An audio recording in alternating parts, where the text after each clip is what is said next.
All you hoes, you and your mammy and your granny too.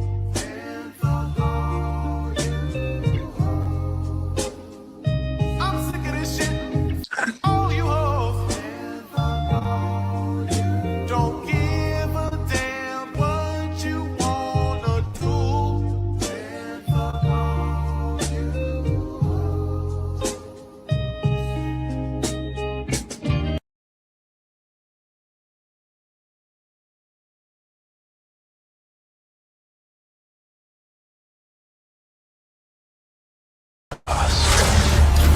They like the chaos. They like the chaos. So when you're able to Chaos. let that chaos reign with, Chaos. let that chaos reign with, Chaos. let that chaos reign with. Must reign.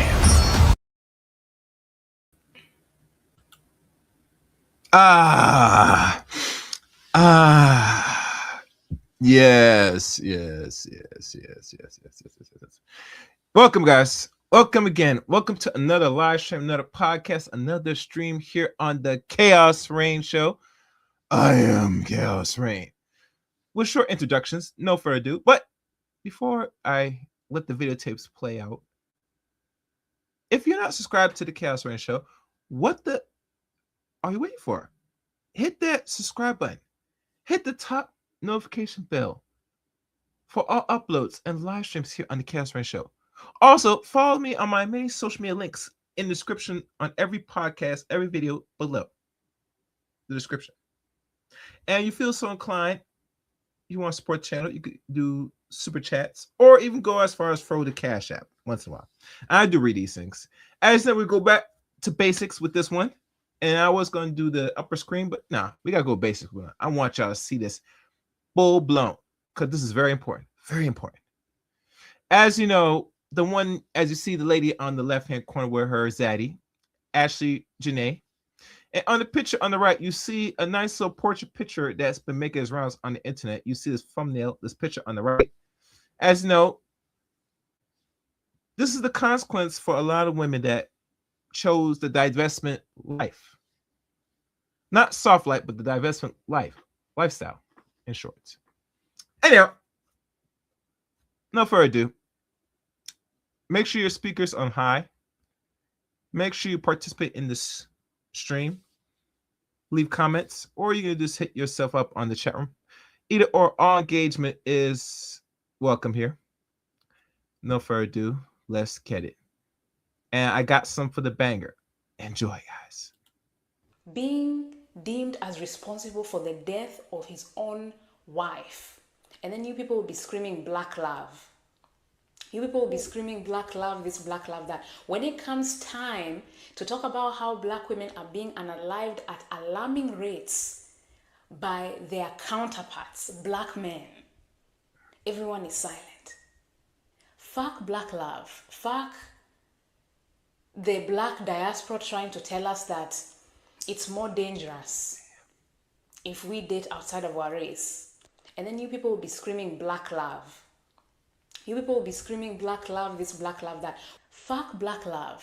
Fuck black love. Fuck black love. God damn, baby. I knew you were so vicious with the language. You said F black love. But your zaddy is deleting you the same way. And if y'all know with interparent violence, it goes both ways. I hope you guys are aware it goes both ways. Do I need to pull up the charts? What happens here in the West in regards when the beautiful, lovely ladies, black women were unaligning black men at a very high rate up until the 80s? Do I need to show that information? Do we want to go there? But we're not going there. Because when you're in relationships with the same relationship, like same color or not, deletion is deletion. I think with this lady right here with her short haircut and very hula earrings has forgot that there is no safety net outside this community. As you know, if you act and move and corner as a woman, you don't have to worry about being deleted. It's that simple. But let this tape roll more. All right, we back. Now, it's a free country. You know, we have freedom of speech, freedom of expression. She can feel however she wants to feel.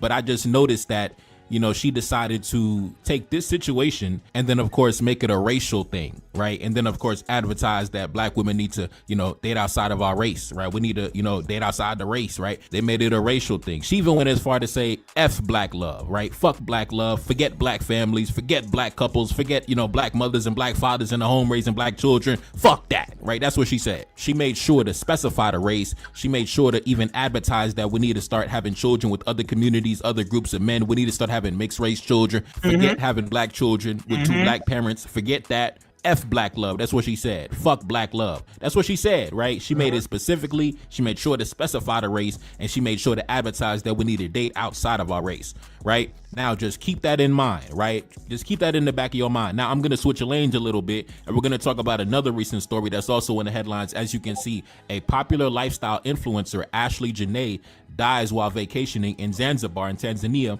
with her fiance.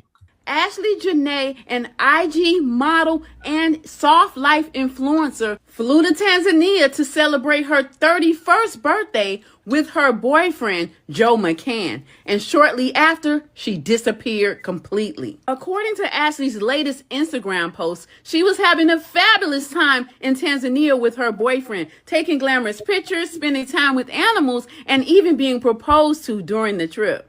A week later, everybody's wondering what happened after a woman named Savannah Britt came to Twitter to share this shocking message. She wrote, "We need justice for my friend Ashlee Jenae, who was found dead in her hotel in Tanzania, and her fiance, Joe McCann, claims she hung herself. And anyone who knows Ash knows she would never commit suicide. We need answers now." Ashlee, who reportedly represented the soft life, shared some questionable posts about black men and men in general. But in her latest post, she seemed to have finally met a man who could give her the experiences that she wanted. Sadly, those experiences included a pause for a second, guys. Now, she said about the post about black men and other men. No, her post was directly towards that Negro man, that melanated, brown, dark skin complexion black man. Her post was directly against and directly attacking. She was not sitting there talking in her little stupid social media posts from Facebook, Twitter, or what they call X, etc., saying derogatory, mean, nasty things of certain of men. She was focusing her attention to the black man self. That black man she talks so bad about. She never gonna talk bad about Zaddy. Oh no, you understand the psychology of the black bitch. They focus heavily on black man and hopes that Zaddy's gonna scoop him up and give him a soft flight, wherever the hell that means. Let's continue. way trip to Tanzania. Although there have been no official reports about her death, Ashlee has not posted to her social media since her birthday. Now, mind you, the only reason why she has now 100K followers now on IG now is because she's no longer here. She capped off at 74K followers, for those that know. Let's go.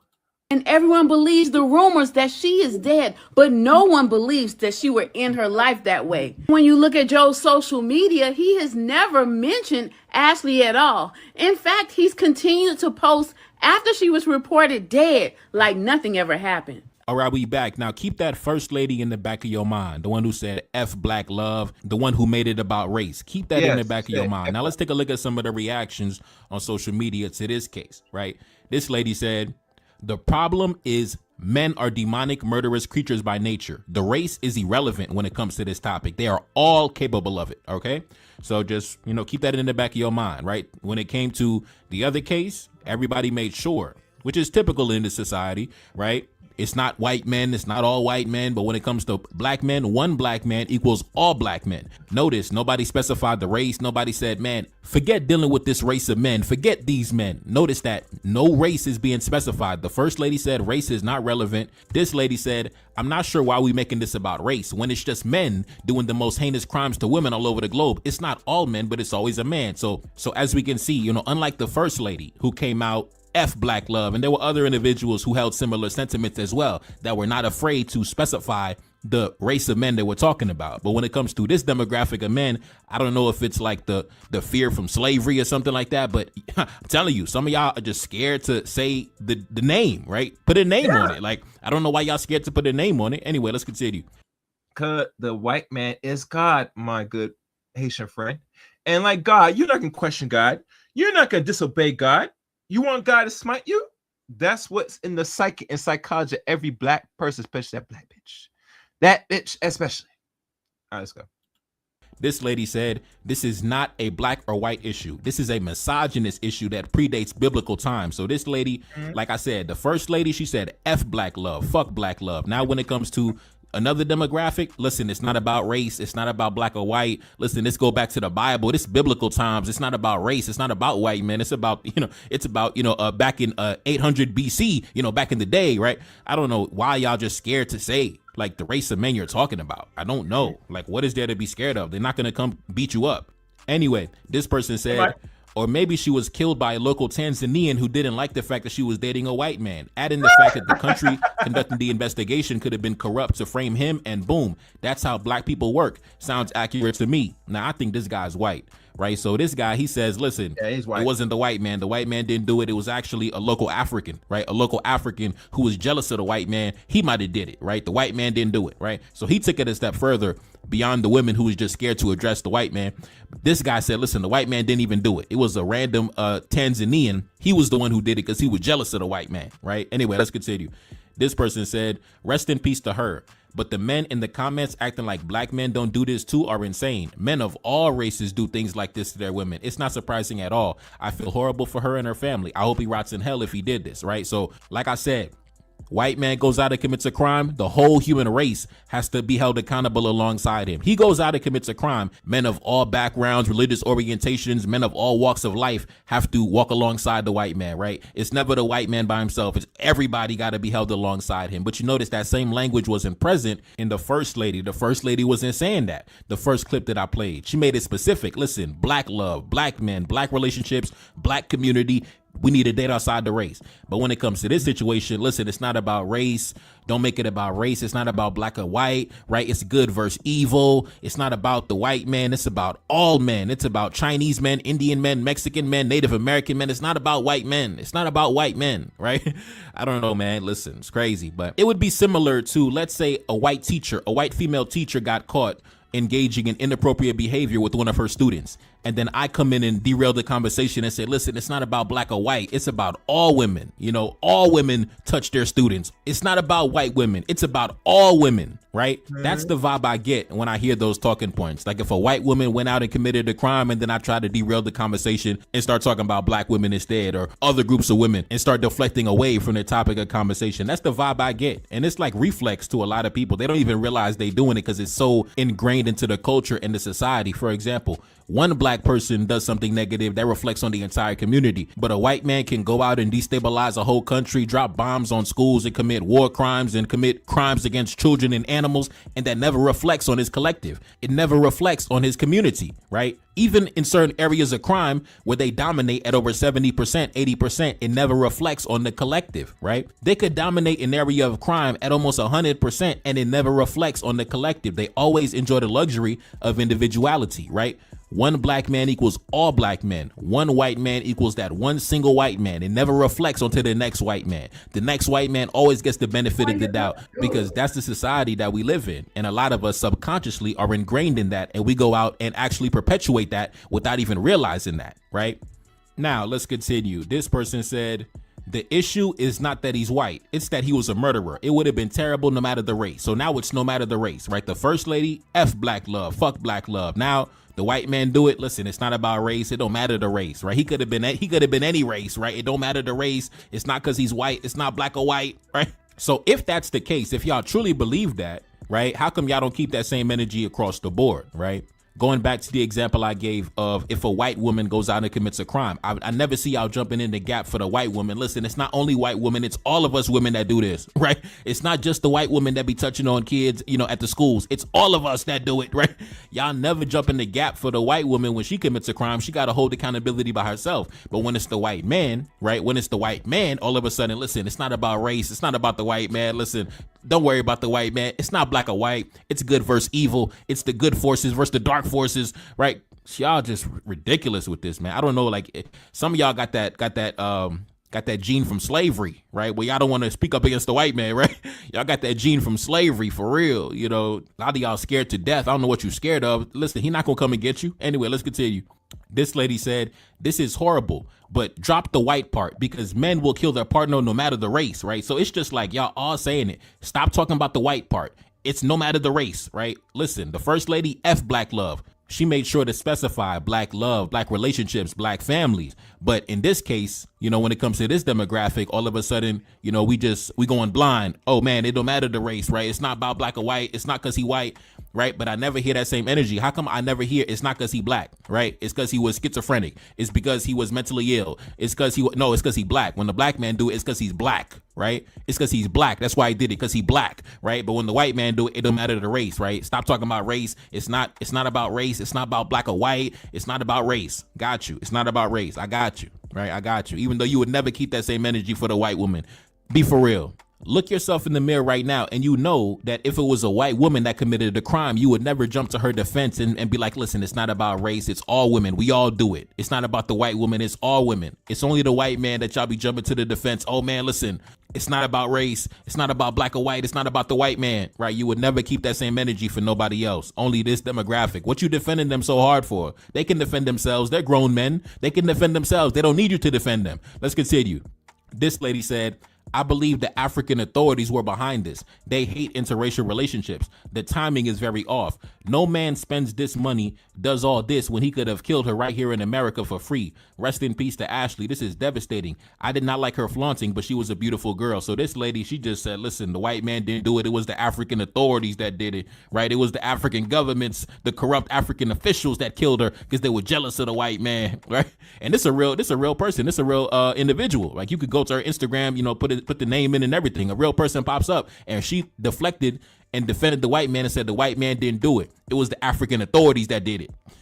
Shameful, shameful, shameful, shameful. Let's continue. This lady said, this is disgusting to drag black men into this. FYI, interracial domestic violence is higher than intraracial violence. White men are twice more likely to victimize a black spouse than a white one. That's why the stereotype exists. Research indicates that interracial couples often experience a higher prevalence of intimate partner violence compared to intraracial monoracial couples. Studies suggest that interracial couples are more likely to experience mutual assault, leading to higher rates of victim injury and police involvement. Okay, so we have found the enlightened individuals, the intelligent individuals have finally showed themselves, right? But for the vast majority, everybody was just running defense, which is standard. Like anytime this demographic commits a crime, everybody runs defense, tries to cover it up, tries to, you know, deflect onto somebody else, deflect tension away. Everybody runs cover for these individuals. That's why they dominate every sector of demonic crime, because they're able to fly under the radar, because everybody's going to run defense for them for free. Everybody's going to run to their defense and deflect onto somebody else who try to minimize what they did. That's just the society we live in, right? Because that's how the society operates. So everybody, due to the fact that we live in the society, we subconsciously also perpetuate these same things that are ingrained into society. These women don't realize they're doing it because it's just so, you know, subconscious. And that's how we are socialized, right? One black person represents all black people. One white person represents that one single white person, right?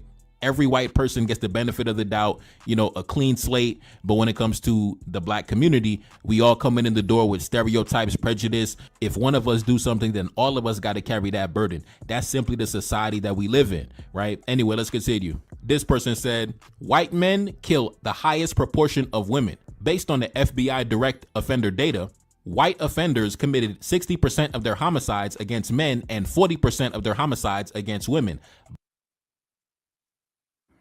Damn. If you guys catching this, make sure you like the stream, share the stream, comment, get comments at the end of this video, whatever you want to do. And that's an old stats that came out 7 years ago. 89% white offenders, 60%, obviously makes sense. 40% women, family killings, 34 innocent inmates. Ooh. Black men victims of men, 88, 12%. Only 12% for women? So why they say that we kill most? This is some crap, man. Let me keep going, man. Black offenders committed 88% of their homicides against men and 12% of their homicides against women. Now, what does that mean?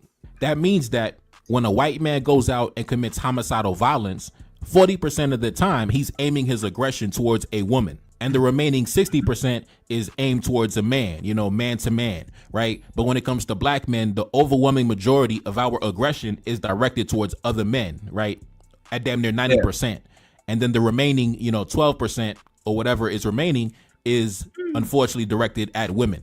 Now, you shouldn't be directing any of your aggression towards a woman, but I think it's good to put that into perspective, right? Yeah. Which demographic is actually aiming the vast majority of their aggression towards women and children and vulnerable populations. And once again, not justifying anything that any black man does, but we have to put it into perspective, right? That's a very large gap, right? You have one demographic that aims about 12% of their aggression towards women. And then you got another demographic that aims about 40% of their aggression towards women. That's a very large gap. And I think that we do ourselves a disservice when we try to just, cover that up and just run defense for that and be like, listen, it's not about the white man. Don't talk about him. Why can't we talk about him? What's wrong with talking about him? Is it a crime to talk about him? Yes, it's a crime to talk about Miss Zaddy. To a lot of black folks, I've been saying this since I've been doing this podcast thing and doing this thing YouTube for 7 years now. I've said it personally. Black people view white people as gods and view themselves as the devil. Period.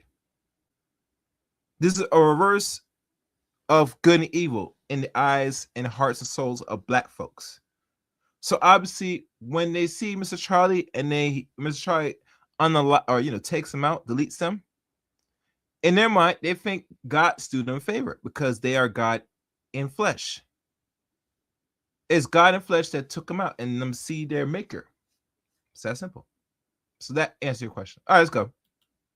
I don't understand. Are we still on a plantation? How come we can't speak? How come we can't talk about them? I don't get it. Like, what y'all scared for? Anyway, let's continue. Anyway, even though this story is in the news, there are also other similar stories in the news as well. For example, right now, take a look up on the screen. The husband of a woman who was reported missing in the Bahamas after going overboard was questioned and then released by police with no charges, right? So right now, like a story going on right now, at the same time as the other girl in Tanzania that we talking about. So this dude, I guess, went on the vacation with his wife in the Bahamas. And then he said, listen, I don't know what happened to her. She went overboard on the boat. I don't know what happened. And then he got released with no charges, right? And then recently as well, right? Just a few days ago, a Hawaii anesthesiologist who was accused of trying to murder his wife on a cliff hike last year has been convicted of the lesser charge of attempted manslaughter. So this guy took a trip with his wife on a mountain. He took a hike with her. And then I guess he tried to, kill her on the trip, right? So just right now, we have multiple other stories of this same scenario, taking a trip, going on a mountain, going out, into the ocean, going to a foreign island, going to a foreign country. And for whatever reason, the lady go missing. She pop up dead. I don't know what's going on in the community. But there was also another case as well, right? Just a couple months ago. Take a look up on the screen. The courts convicts a mountain climber whose girlfriend froze to death after he left her behind on the mountain. So this dude right here took his girl to a trip on a mountain, right? And then left her on the mountain, right? Simply abandoned her on the mountain and she died, right? She froze to death on the mountain. So we have multiple stories. I think like 4 stories in the last 2 months of these individuals, going out to the islands, going out to a different country, going on, up a mountain and just, leaving their wives for dead.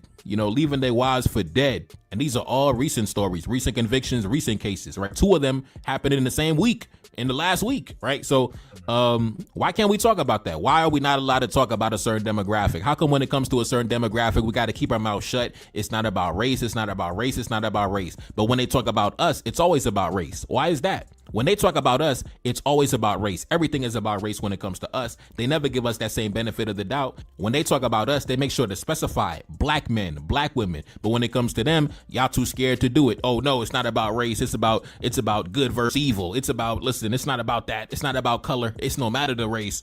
Man.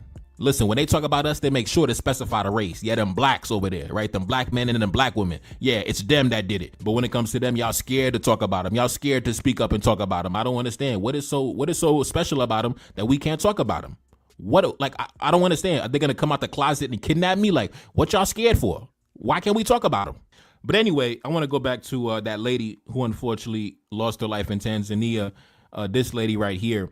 And unfortunately, she was one of those types that kind of played into that, certain audience, that certain sect of women that live vicariously through interracial relationships, right? As you can see, everything was, choreographed and everything was deliberate. And that is how she, maintained the fan base that she had. That's how she was an influencer, one of those influencers, flaunting their interracial relationship so other women can live through you vicariously. And usually the typical thing that we hear is the reason why she dealing with white men is because black men didn't appreciate her, black men didn't want her, black men didn't show her no love, so she had no choice but to go to the white community. You left her no choice. All right, before I got to continue, I have to show respect to the people that really support the Chaos Rain show. This one, and if I can find it, oh no, actually I do have it. Oh, no. This one goes out to you. Here you go. Money. Show you the money. Show you the money. Show me the money. Show me the money. Show me the money.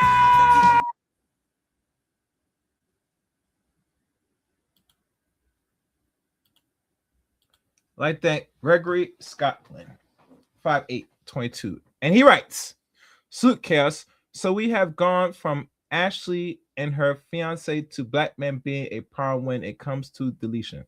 To hear black divestors tell the story. Yes, it is very disgusting.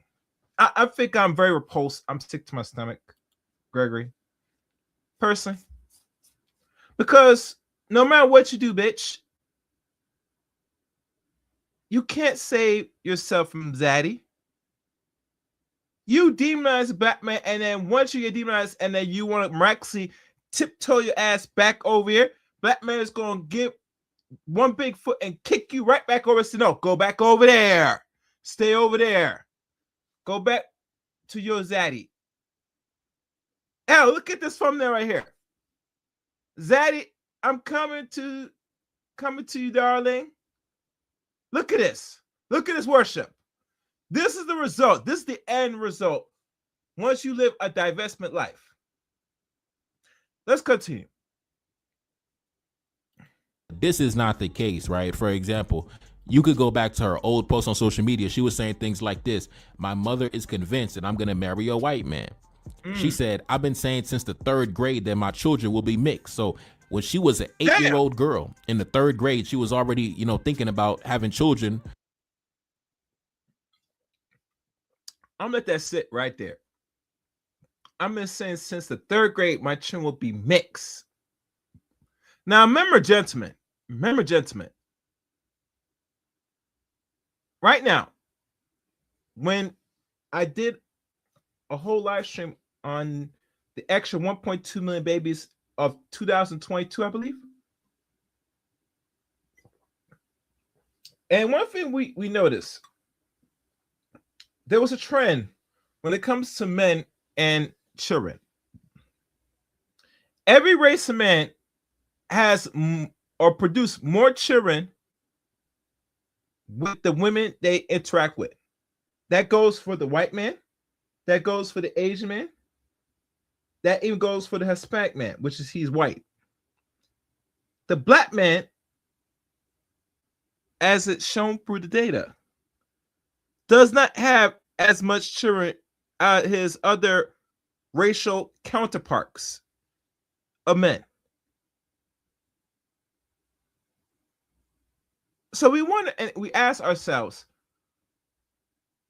is black women, if they're not getting the white man or a non-black man as a partner, right? Right? Where are these extra million two babies? Right now, it's now probably extra 1.4 million because that was 4 years ago, gentlemen. I can't pull that video up or that study because that was done nearly 4 years ago, unfortunately. If you made it far to this point of the stream, put it in the comment section. I want the link to the video that I cover the data reveals the extra 1.2 million babies. I will do that for y'all. But other than that, right? Black women have been sleeping around. Well, not only the very small of the black men, but they are venturing outside the black culture or the black community, or what you want to call it, right? And producing babies with other children. Yeah, that's 8 years old by the. Yeah, I mean, well, is it? No, actually, they shine this post, and let me hide myself. This was posted 2023, right? I'm sorry, 2013, my fault. That was now 13 years ago. If she posts that, if she says she always had thoughts and feelings of having mixed kids in the 3rd grade. What age 3rd grade? I think it's 7 years old. 8 year, I think it's between 7 to 8 years old, 3rd grade. So that is a span of, let me do math. Yeah, she's been thinking about having mixed kids for the last 23 years. God damn. Whoa, that's crazy. Oh, yeah, it is. Okay, I see. Yeah, it is. It is. And what's good, Urban? Long podcast. Hope everything's well. All right, let me keep playing. For men of other communities, right? Now, why is an 8-year-old even thinking about having children for other groups of men? I don't even know, but this has nothing to do with black men. So don't come into the comment section try to say, well, the reason why she was with a white man was because the black man didn't treat her right. The black man didn't appreciate her. Listen, she was 8 years old, already daydreaming about having mixed race children, having mulatto children, having biracial children, right? This is a mental disease. So this don't got nothing to do with the black man at all, right? But unfortunately, even she herself was also infected with that mentality of, never mention the white man. Don't talk about the white man. For example, just last week, right?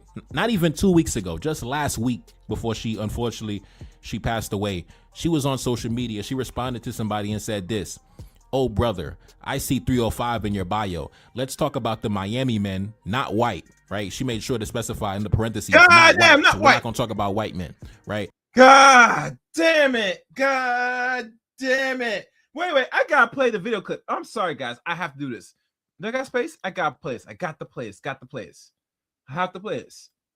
Bro, this is crazy. Where's the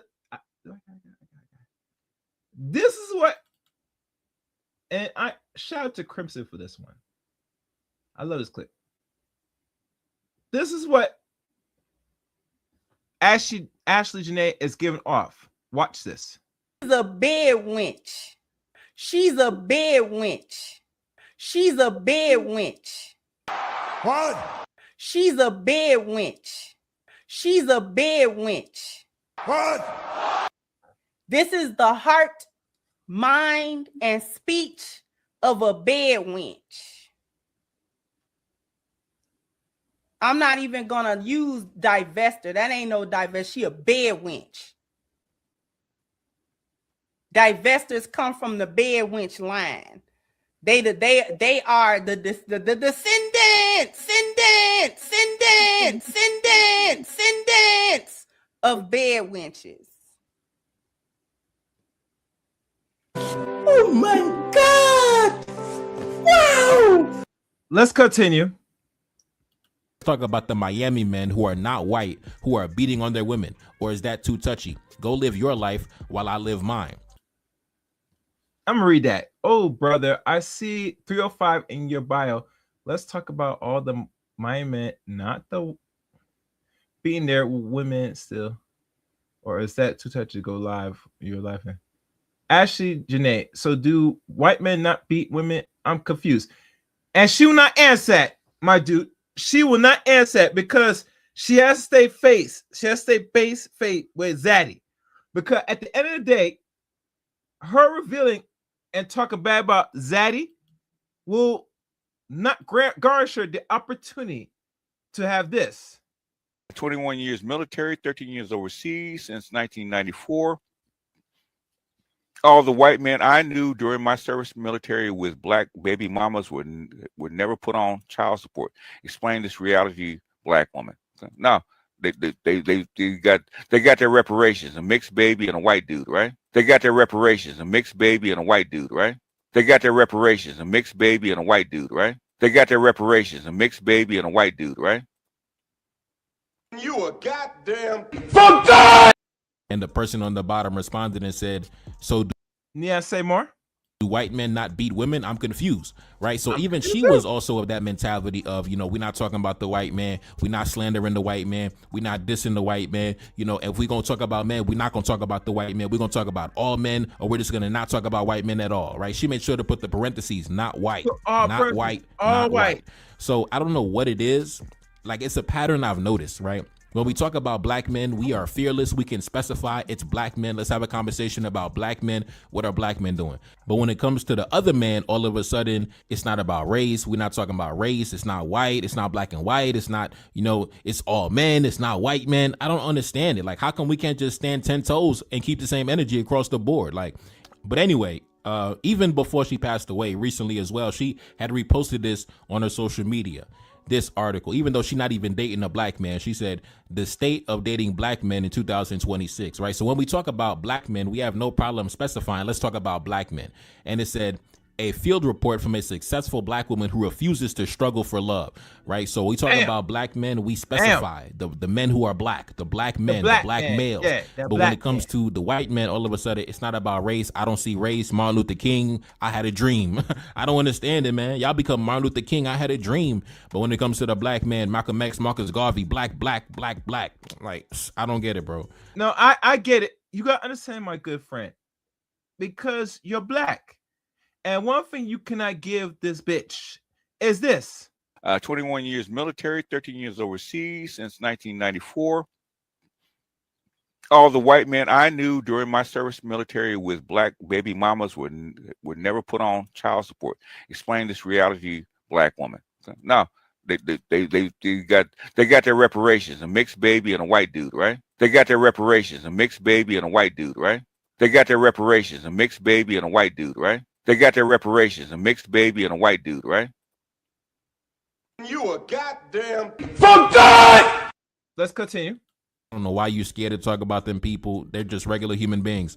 Anyway, I want to show you what I meant when I said that the reason that she was popular is because a lot of women were living vicariously through her, right? A lot of women were living vicariously through her relationship and this mythical, idea of white men that they had inside their mind, right? They had like a Disney Channel TV show, Netflix, Hollywood movie idea of white men inside their heads.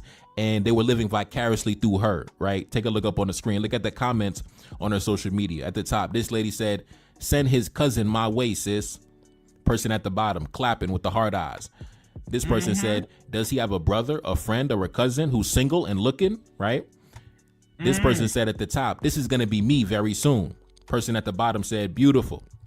Person at the top said, I just love seeing you loved right. You deserve it, my beautiful queen, right? Now, listen, why do they assume that she was being loved correctly? Because he was white, right? Because he was white. So because he's white, he must have been loving you correctly. He's white, right? His skin is white. He's allergic to the sun. So you must be being loved correctly and spoiled head to toe. I mean, you with a white person, right? I mean, you're standing next to a white person. You made it, right? You're elite, right? You're part of the elites, right? You're standing next to white people.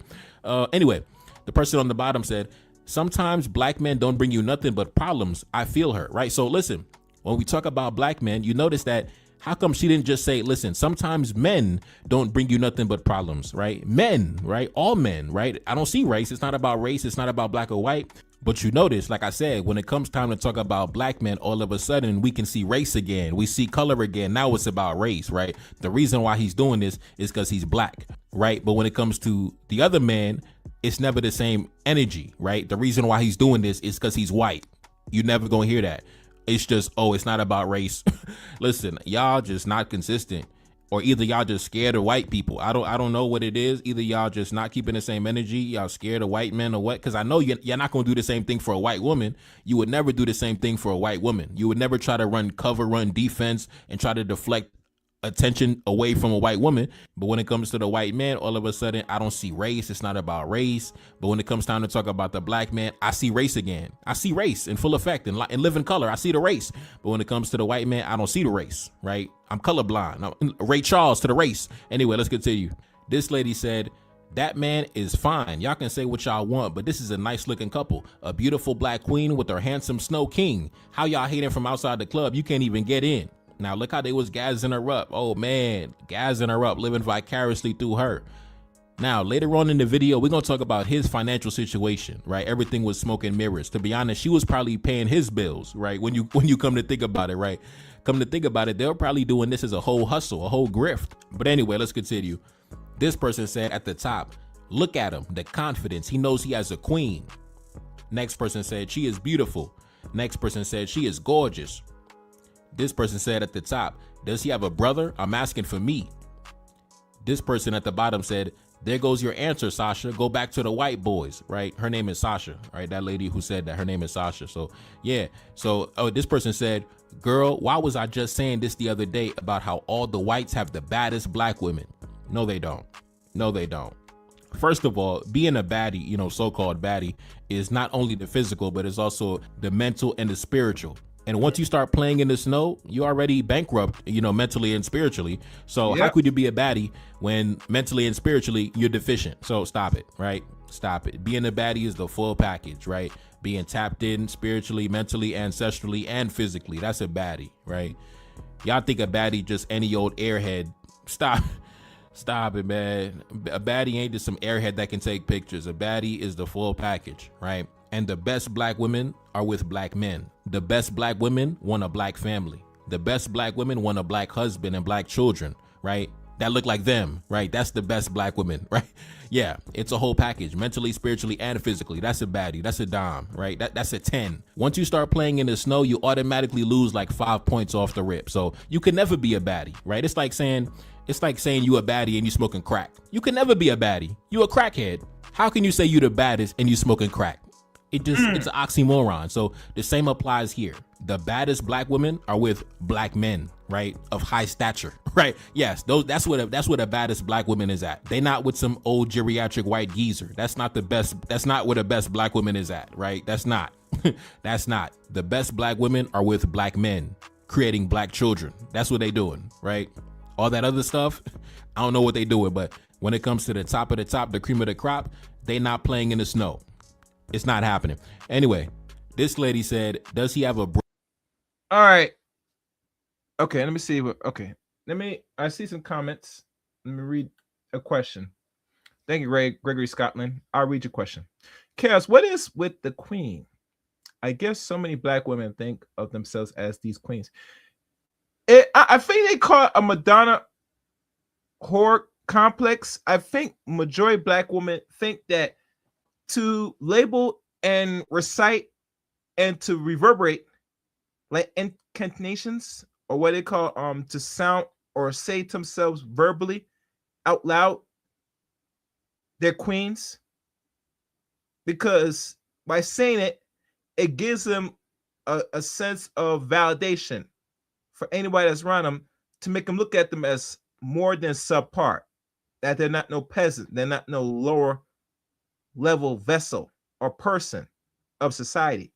By announcing and declaring and telling people out loud you're something like a queen, which is a form of royalty, it shows more, that it tells people, a man, woman that's either black or non-black, that I should be as treated like with praise and royalty, with respect.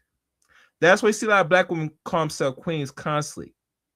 It's stupid. You're not queens. You're actually a peasant. I want to be honest with y'all. I don't like the term queen. I think it's used too loosely. it fills up a lot of these black women's heads, make them look more than what they're not, which they're never not. By doing this, you're trying to boost your ego. But to be queen, you have to be actual queen.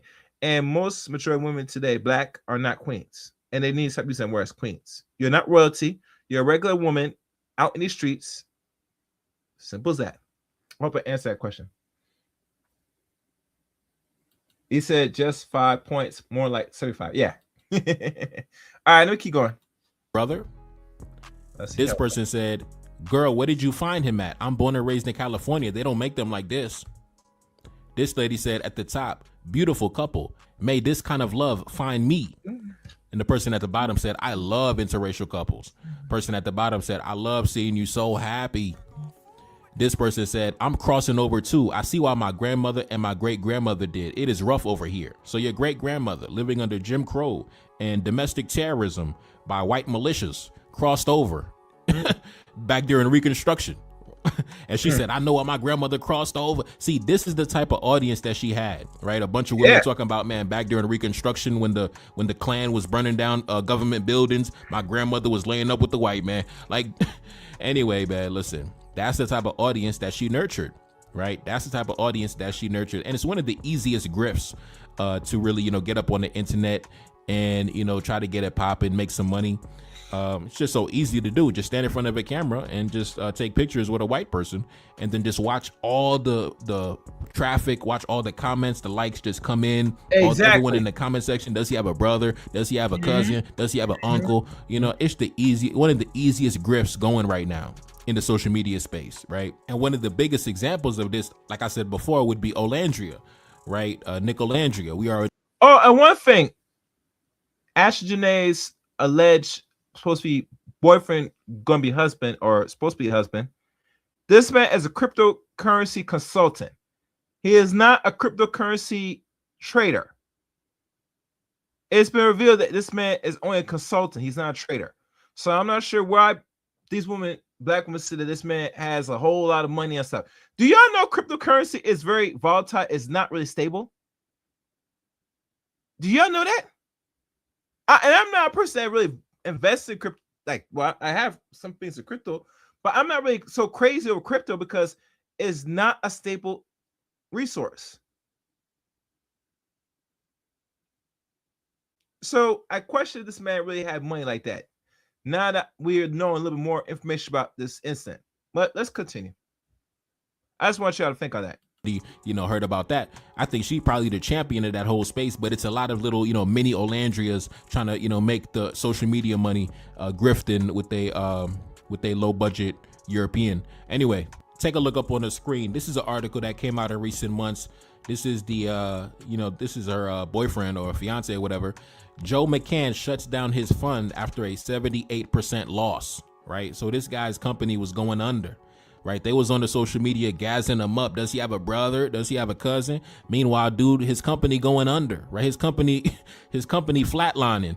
But just because he's white, everybody assumes, man, listen, he's white, so he must be doing right.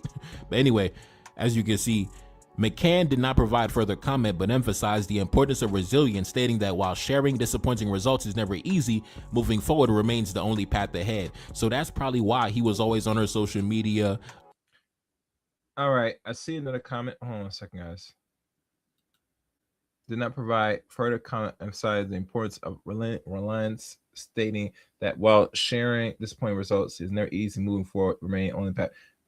Gregory Scott writes, many of these women don't understand finance or how the world actually. Gregory Scott, I'm glad you wrote that comment. Most women today don't understand where money comes from and how money is created, how it's utilized, and what's the purpose of money. If you think about this, for the last, let's say, maybe 61 years, and then we could say probably a little further, but we'll go with 61 years, since the late 60s. Once women start to be more facilitate in the American social order in regards to working out here and slowly started to make their own money, what this institution, or we call government, have learned and discovered that if you give women money and you give them a position to make either a lot or just enough money, they're going to take the money and spend it on themselves, not distribute the money and throw back into the system. Matter of fact, there was a video done by a good brother. I forgot the name of the video he did. He was posting all these women regretting, complaining that they don't like to work the 9 to 5. Some said they quit their job to go back to school to do something more easier because can't manage the workload. Because mostly women, by default, don't want to work as hard as men or work as close to men. That's why you look at all institutions that they reside. They always want the product or the quality product for them to make money to be easy, low quality for them to perform and still get the outcomes of other men. And I said, absolutely not. Absolutely not. That's not how that thing works. And another comment. The will spend as quickly as they receive. Yeah, they'll spend, and then it's gone. All right, let's keep going. Doing this little like interracial dating content creation, because they were probably generating revenue off of that, right? That was probably making up for the losses in revenue. That's probably why they was doing it, right? But I want to go back to that statement that she made. She said, I've been saying since the 3rd grade that my children will be mixed. So that really hit me. I was really thinking, like, back in the 3rd grade, like, what was I thinking about back in 3rd grade? But I just wanted to watch, SpongeBob SquarePants, or maybe if my parents was at work and nobody was around, I was gonna sneak and watch BET and watch some of the rap videos, G Unit, Lloyd Banks, 50 Cent, things like that. Maybe go outside and play basketball. That's what I wanted to do in the 3rd grade. I was not thinking about having mixed race children in the 3rd grade. Like, who even plants that in the mind of a child? Why are you even thinking about having a man's baby at 8 years old in the 3rd grade? But anyways, I came across a video that kind of gave me some enlightenment on why that could have been the case. And maybe it might have been a similar type of thing going on in her household as well, right? I'm going to play a clip from another content creator speaking to her grandmother. I think it's her grandmother or her mother. I think it is. I forget. I think it's her grandmother. But anyway, play the clip. I'll be right back. What do you want my future husband to be? Now I want white in the family. To be honest with you, if you get a good wife, oh yeah, they hey, the way she love them, like yeah. I should get a white husband. You have to find the right one. All right, we back. So here we have an elder. I'm not gonna call her an elder. Here we have an old person with some younger individuals, and they sitting around having a conversation. The old person said that she wants white in the family. And then they went on to say, oh, man, when the white man, when he love you, man, the white man, he's so amazing. They just started, praise and worship service for the European, inside the house. Right. The old person said, man, when you get a good white, man, the way they love their black wife, man, they love so good. You see, like I said, now. God damn it. Damn it. You wait.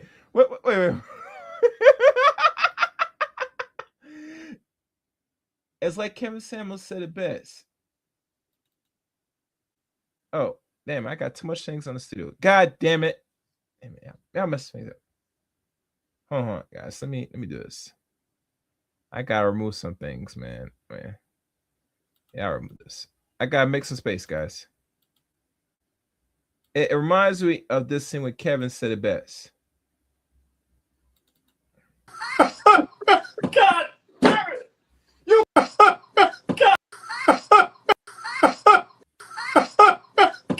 damn it! You can't make this shit up. You can't make this up. Let's continue. Now we see race, right? You notice that, right? When it's time to speak positive, we see race, and we want to attribute positive attributes to the white race. But when it's time to attribute negative attributes to the white race, all of us, I don't see race. It's not about black or white, brother. It's not about black or white. It's about good versus evil. It's about the poor versus the rich. It's about you see. But when it's time to praise and worship service, oh man, I gotta get a white man. Man, the white man, he do this. The white man do that. Now we see race. It's just funny to me how we pick and choose when we decide to see race. Right now we see race. But anyway, so you go into the comment section of this video, right? This lady said, yo, my aunt said the same thing. This lady said, so it's not just my mom that says this. This lady said at the top, this is literally my grandmother. Person at the bottom, my grandmother said this to me so many times. Oh my God. Person at the top, my mother says the same thing. She'd be like, they love you so hard and they want you to relax, right? So now we see race, right? So the whites, they love so hard and they want you to relax. But I just saw earlier in the video, we didn't see race. It wasn't black or white. It was all men. So how come all men don't get these positive attributes? Oh, when it's time for positivity, the white man exclusively, he gets that exclusively, right? But when it comes to negativity, all men have to share in the negative attributes of the white man. But when it comes to the white man positivity, it's just we see race and we attribute it to the white race. Right? Y'all got a lot of self-hate going on, but y'all don't want to address that. Anyway, let's continue. The person at the bottom said she wants her daughter well loved and taken care of. So automatically assuming that once you get with a person whose skin is white, you're going to be set for life. You're going to be dummies, stupid, idiots. But it goes to the fact that you're a white ideology worshiping. And real essence, to be honest with y'all, gentlemen, if black women really want to have, they rather have the mixed kid, period. As long as that kid doesn't look like their black ass, they're happy. They're calmer. They got a smile on their face to know when that baby comes up their pussy. And they hold the baby up and see the baby has yellow to damn near white skin with less nappy hair. They're very happy. They're very happy. And that's the truth that no one does really talk about. Now, Gregory Scott writes, her mom most likely looks at her mother in the video. Who did she remarry? Yeah. All right, let's keep going. well loved, taken care of. Why? Because his skin is white. Because it's white, it's right. You already know. Anyway, this person said, my mother says the same thing. She wants something new and something fresh. This lady said the wink was everything. Her mom wants her daughter to enjoy the soft life. Oh, man, because when you get with somebody whose skin is white, man, your life going to be all right. You know, this person at the top. All right. So it's not just my mother. Okay. Person at the bottom. She's a smart lady. This person said, my mother says the same thing. Now, time out. Brothers, if you remember all those conversations, if you remember the black mother biracial conversations, the black mother passes down the culture, the black mother passes down the traditions, the customs, the history, the black man, the black woman passes down this and that. So why are so many of them saying my mother told me to chase after whites? My grandmother told me to chase whites. My aunt told me to chase whites. My elder females told me to chase whites. How come? I thought they passed down the pro-blackness and the black culture and the black knowledge, but behind closed doors, they telling you to chase white. It don't make no sense. But then they tell you when we have biracials, our biracial children are going to be pro-black, Malcolm X, Khalid Muhammad. But at the same time, you telling your daughters to chase white, right? But guess what? On the other side, you think they're telling their sons to chase black? Do you think the elders in the white community are sitting down with their young nephews and their young sons and grandsons? Listen, buddy, you got to get with the black community. You know, you got to go to the black community. They're not having that conversation. You're telling them to chase white, and they're telling their sons to stay inside their community, right? So you're because it's a mixed mating strategy. Because in their mind, in their eyes, they are here to perpetuate the remainder of the enslaved process of black people. And how you accomplish this? Black women go out there and open their goddamn legs and let Zaddy shoot up the club and lo and behold produce the devil child. And in their womb, every time in 9 months after that non-black man shoots up in her, she open praying for a mixed child. And preferably, they're hoping the child either come out a girl or boy. Let's hope it's not a girl, because if it's a girl, black women will get jealous, because that girl is gonna look more partially white and gonna be more of the preference for not only other groups of men, but also the black man. So you're gonna lose anyway when you go out there and you bust it wide open, baby. You complain about your skin, your nose, and you produce something that you want to be. Ain't that some? God damn it. God damn it.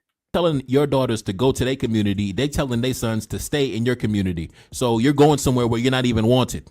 You're going somewhere where you're not even welcome. They're not even anticipating your arrival, but you're already thinking about bogarting their community, and they're not even opening the gates for you, right? They keeping the gates closed, shut, telling their nephews and their sons, stay with somebody in your community. You telling your daughters and your nephews and your granddaughters, chase white. So clearly it's a one-sided situation here. You're telling them to do something where the other side, they're not reciprocating that same message. It's a one-sided message. So I don't understand it, right? And you're supposed to be the elder with wisdom, knowledge, and experience. You see, my grandmother, she tells me about the history of my country of origin. She is like a historian. She's a walking encyclopedia. She can tell me so many things from firsthand experience. That is the function of an elder, right? My elder has never sat me down ever in life and told me, brother, go chase white.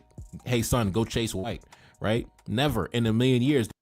And I hope he's telling your sister this too, because it'll be not reciprocal on both sides. Just saying. They never told me to do that. Why are you sitting down telling your daughters and granddaughters and your aunties, and your nieces and whatever, to go chase white, right? A lot of y'all, it's a lot of self-hatred in the community, and for whatever reason, we don't want to address. Anyway, let's continue. This lady said at the top, this is my mother for real. This person at the bottom said, mom knows ball. This person said, oh my God, I was just talking to my grandmother about this like 30 minutes ago. She's just like her.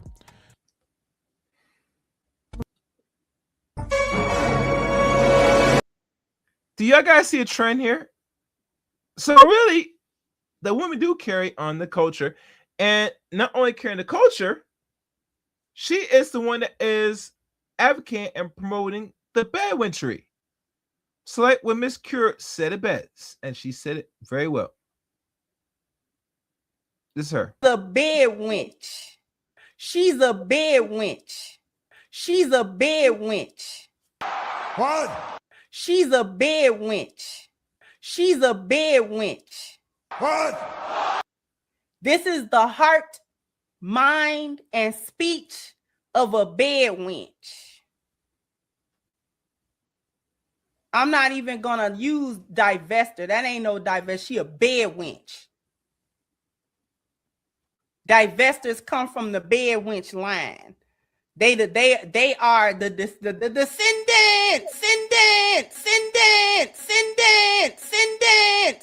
of bed wenches. That's right. All right, let's go. Oh my God! This person said, my mother says that too. This person said, my mother said the same thing. This person said, my mother says it on a daily basis. The second person said,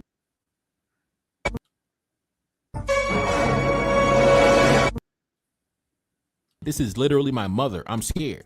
Next person said, my mother said the same thing. I should have listened.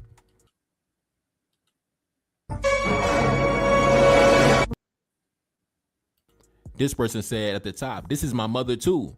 Person at the bottom, don't let mama down.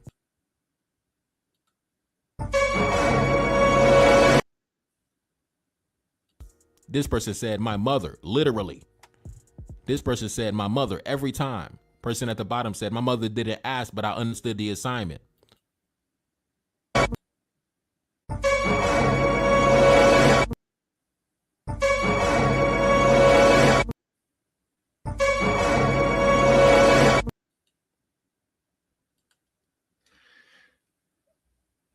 Very disappointing. Very disappointing. This is sad. No one the race has not progressed. We got too much bed wenching in amongst our midst, gentlemen. Too many. Just too many.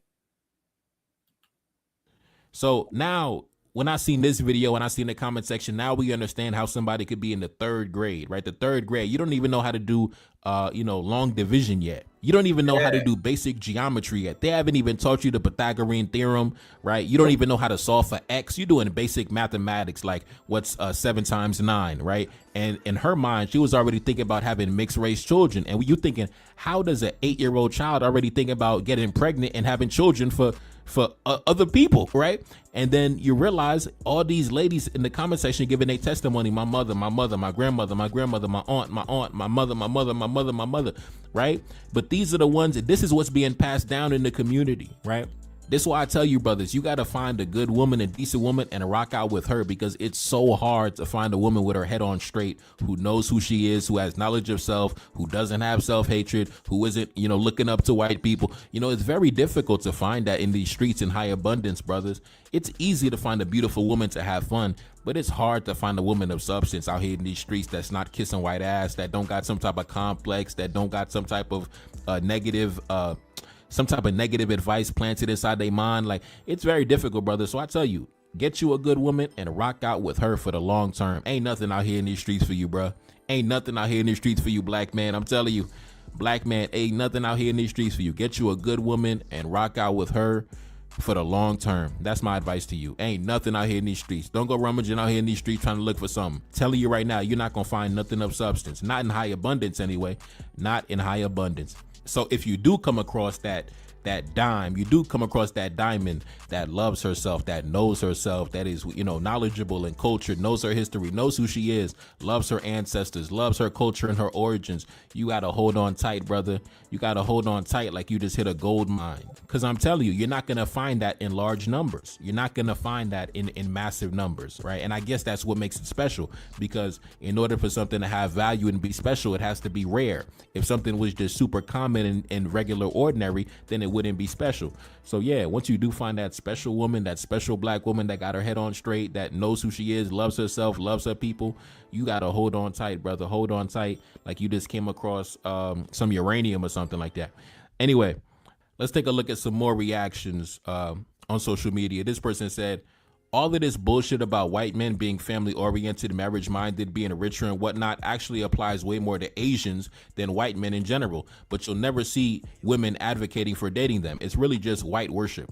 These women are self-haters, and it's time to stop lying about it. This person said, there's dangerous men in every race. With that being said, I will always prefer black men over everybody else.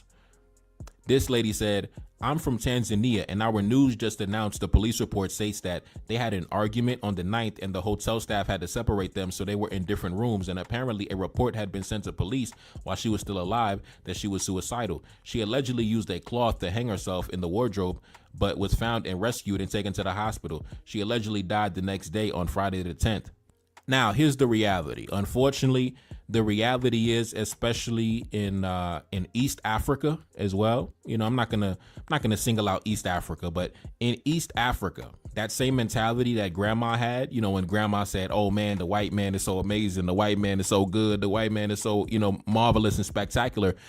They also have that, similar mentality in parts of Africa as well, right? So it could be a case of the law enforcement in Tanzania also having that same mythical mindset as well. Oh man, the white man, the white man. So if the white man came and said, listen, she hung herself, they might just take his word for it because, he's the white man. So of course, he would never, he would never hurt a fly, right? He would never do anything to harm anybody. He's a white man. I mean, he's amazing, right? So of course, I mean, he said that she committed suicide. So that's what we're going to run with. That's what we're going to, we're going to take his word for it because he's white, right? So why would he lie to us, right? He's the one who said she did it, so that's what she did. So that's what we're going to say. So unfortunately, that same mentality that grandma had, the law enforcement in Tanzania might have a similar mentality as well. So they could probably just run with that, and they're going to say she committed suicide, and we'll never know the truth. And he probably got, a few dollars, American dollars to pay off any corrupt officials. And then that's going to be that, to be honest, that's going to be the end of that chapter. That's the price of, when y'all be putting whites on pedestals, right? That's the price y'all pay when y'all put whites on pedestals. When it's time to get justice, you can't even be sure if you're getting justice because the law enforcement might have the same mentality as you, right? You worshiping whiteness, the law enforcement in Tanzania, they might be worshiping whiteness. So now you dead and now he free and now he gonna get off, right? He gonna get off, you gonna be dead and that's gonna be that. And here's the coldest part about it. After you die, everybody's going to go right back to worshiping whiteness, right? He's going to get off, right? You're still going to be in the afterlife and everybody's going to go right back to worshiping whiteness like nothing ever happened, right? And that's going to be that. That's going to be the end of your chapter. So that's the consequences of worshiping whiteness. You could go to a foreign country and you might not even be able to get justice if something happens to you because the law enforcement, the government officials, they might be worshiping whiteness. You worshiping whiteness. So now it's a done deal. He gonna get off. He gonna get off because everybody worshiping whiteness, right? Grandma on the TikTok, she worshiping whiteness, right? Everybody in the comment section worshiping whiteness. The law enforcement worshiping whiteness. The Trump administration, they glorifying whiteness. I mean, come on, man. Like, she not getting no justice. That girl not getting no justice because everybody worshiping whiteness, including her, right? Everybody was just worshiping whiteness. Anyway, let me jump into the article from TMZ that talks about the update. As you can see, influencer Ashlee Jenae had a blowout with fiance before her death, according to the cops. According to the regional police commander, the couple had a falling out at the luxury resort in Zanzibar, with hotel staff stepping in and separating them into different rooms. The situation had escalated enough for the staff to alert the authorities, with concerns raised about Ashlee's well-being, prompting a report to the police station. Her family said Ashlee was found unconscious in her villa and she was rushed to the hospital, where she died the following day. The local news indicates that they believe that it was a suicide. Now, to me, I can't call it. I wasn't there. I don't know. I really don't know. Maybe he might have snapped and killed her. Maybe they might have been engaging in some type of intimate activities where something might have went wrong and went tragically wrong. This demographic, they into all type of, extracurricular activities, strange activities. It could have been anything. Maybe they might have had an argument. Who knows? I seen one person that said this that had me thinking, right? Take a look up on the screen. This person, now they were just speculating, but they said she discovered pedophile images on his phone and that he is gay. Now that was just speculation, but it made me think, what if she found some illegal images and videos involving minors on his phone, and then she just couldn't take it, and then she just said, man, forget this. I done built up this image on the social media, and here this guy go with the illegal images and videos involving minors on the phone. That could be a situation where a woman just checks out and says, I can't take it no more, right? And that's actually been recent cases, similar stories like that, where a woman ended up crashing out, or she fell victim because she ended up finding out that the man that she was with was, living a freaky undercover lifestyle, right? For example, you remember the case of Jordan Henning and Ashlee Henning? I think that's what the name was. This dude right here, he had killed his wife because she found out that he was on certain websites, and he was cross-dressing, and he was linking up with other men, having sex with men and things like that. Take a look up on the screen. Ashlee Henning's cousin reveals Jordan's double life. Ashlee Henning's cousin says that she found out about his extracurricular activities and confronted it. Sergeant Ashlee Henning. She actually killed the man, right? She actually eliminated the man in that case.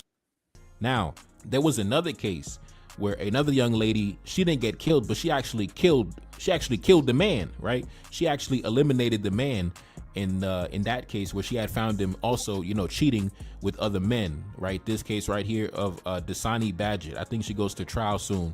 Let's jump into that article. Officers had entered the home where they found a man in the living room with a gunshot wound. He was pronounced dead. The court records say that Badgett, the lady, let the man use her phone, her boyfriend, use her phone after his phone broke. She found messages on his account that indicated that he was cheating on her with another man. According to court records, she got a gun from the nightstand and waited for the man to return home from work, right? So then she went and shot the dude. She went and shot him because she caught him. She went through his as a busty woman, right? So, these are not real breasts, by the way, offenders when it comes to the illegal images and videos involving minors. And he's right in that age bracket that Tim Tebow talks about. They're the #1 offenders for that type of activity. So it's definitely a possibility, strong possibility, that maybe she might have found some illegal images and videos on a cell phone, and then she might have just, crashed out and just decided to end it because she couldn't take it. Or maybe he might have just, took her out because she found it. So then he might have just took her out because of that. We don't know, and we might never know, because like I said, that's the consequence of worshiping whiteness. You can't get justice because everybody worshiping whiteness. Yeah. Anyway, let's jump into this other clip as well. I'll be right back. All right, one more video I'm about to play, and I'm about to put the link for everybody to come up and let's have this conversation. This is from TMZ with the interview with the Ashlee Jenae's parents. Let's go. Authorities in Zanzibar initially said that Ashlee took her own life, but you guys released a statement saying that her death was suspicious. What do you think happened? We're not too sure what happened. That's what we're trying to find out. I got 2 emails today from the embassy in Zanzibar, and it said the investigation is still ongoing. That they have not determined the cause of death yet at all, and the investigation is still ongoing and still pending right now. So there has nothing official has been released. As you could tell, this man married another black woman that looks natural, while the mother married a white man, which she always wanted to marry a white man anyway, personally. As you can tell, and you notice, if y'all pay attention closely, have you noticed Mr. Charlie on the right did not say not one word? Ain't that something? That's what we're trying to find out. We just want answers. What was it that the hotel initially told you guys? That the person, that Joe McCann, who she was traveling with, had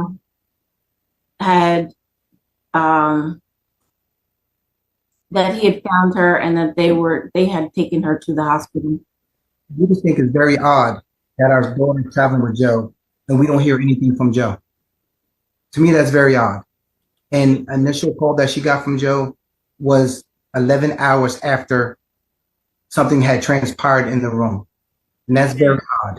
11 hours later, 11 hours. Something had transpired, and Joe just relayed to Yolanda that Ashlee was okay and she was stable and she was okay and don't worry about it. But that she was at the hospital. Yes. 11 hours later. So have you spoken to him since, and what has he been saying? There has been no communication here. Was there any footage? Did you look at the footage? Did you see the footage? These are things that's very important to us. These are things that can clear everything up. It gives us a timeline. It lets us know what happened. We have not seen or heard or even anything about any kind of footage, surveillance. These are things that we need to know. Did you guys ever think that Ashlee had any mental health issues? I would think that's farther from the truth. If you go to her page, you know, as you can see, she was a beacon of light. You know, she liked being on, like, it's like being in the camera. She was an influencer. You know, she loved her family. She loved her family. She loved her family. All right, that's the video. And I was gonna go into the goddamn article on it, but when I think about it, I don't think it's necessary. Going to the article of this. No, I don't think it's necessary. I'm not thinking about it. And the reason why I didn't want to go in the article, because it's already been read what has happened. You've seen the text, you see the leaks of her social media footprint in regards to her views of, unfortunately, black men and how she protects white men at all costs. Look at her mother. Her mother, you know, she don't seem too shocked from her expression. There's no emphasis, no emphasis of the loss of her daughter. The only person that is more into the discussion was the father. And not only the father, but his new wife. Why is Zaddy talking? Oh, I forgot. Because one of his own deleted his daughter.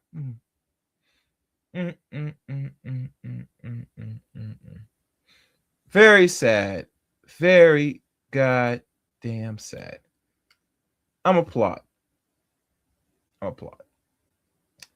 As I wait for people to come up, I'm gonna run these few videos here. Call lines open. You guys can come up. Let me run these videos here as I let everybody get in. Let's go. Yeah.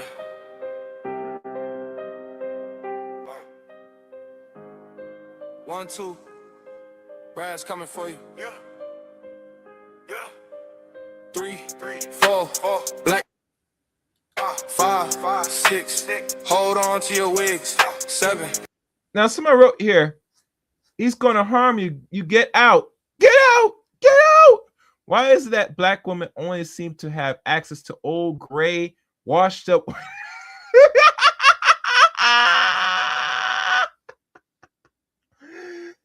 White men who are not or no longer attractive. I rarely see black women getting the prime 20s to early 30s. And then Ashlee Jenae writes, I'm happy where I'm at. Thanks for not noticing. Wait, let me read that. I'm happy where I'm at. Thanks for nothing, though.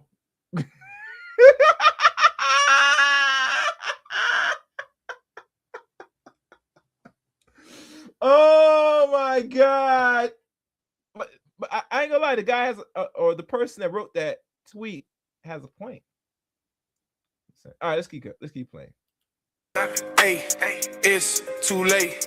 9, 10, never wake again. Divesting gone wrong. Yes. Joe McCann accused of strangling popular soft life influencer Ashlee Jenae to death on her birthday. Now I was the first to expose this, but was waiting for more information about this case. Lifestyle influencer Ashlee Jenae and her fiancé Joe McCann celebrated her 31st birthday in Tanzania. He popped the question on the trip at the Serval Wildlife Resort. She was living every soft life, prostitute, divestor's dream grift on social media. Yep. Now, reports are coming out from someone who claims to be close to her that she was found dead in her hotel room, and her fiancé Joe McCann is claiming she hung herself. Her loved ones say, and her friend writes, "We need justice for my friend Ashlee Jenae, who was found deleted in her hotel in Tanzania, and her fiancé Joe McCann claims she string herself. Anyone who knows Ash knows she would never commit deletion." Yeah, let me keep playing on that. Yeah, something isn't right.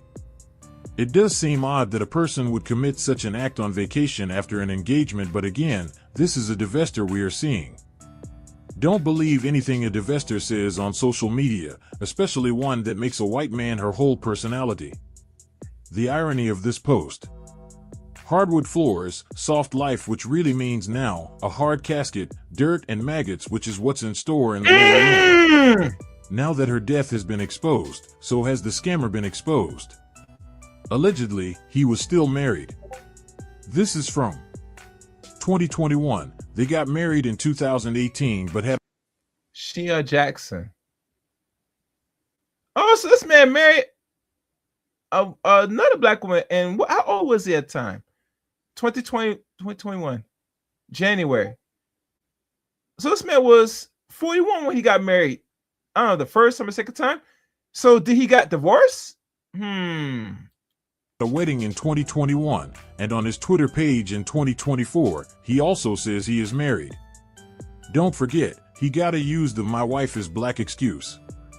His wife clearly makes more money than him. Just look at this recent IG post. It is said his wait, excuse me? His ex-wife is a brand manager for Google.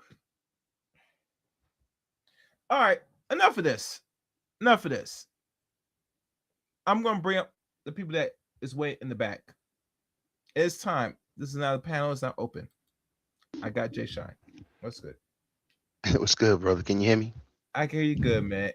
You don't mind, Jay Shine? Can I fish play this because this is my first? That's a good thing. Yeah, play that. All right, let's go. Wife works for Google, and he only started his scam company 4 years ago. His daughter is 3 years old. She also states that he did business with Iggy Azalea, but Iggy had to come on the post and clear up the rumors. She said he was questionable and everyone stopped doing business with him in 2024. Now, why does this matter, you may ask? He was flaunting a fake lifestyle on Instagram with a prostitute while he lost quite a bit of money in crypto, according to this comment on Reddit. He leveraged a trade against ETH last year in 2025, causing him to liquidate his whole fund. It lines up when you search his name in Google. Just shows you how much his life was fake and how much she was grifting on social media. But you might be asking, what is the backstory on her?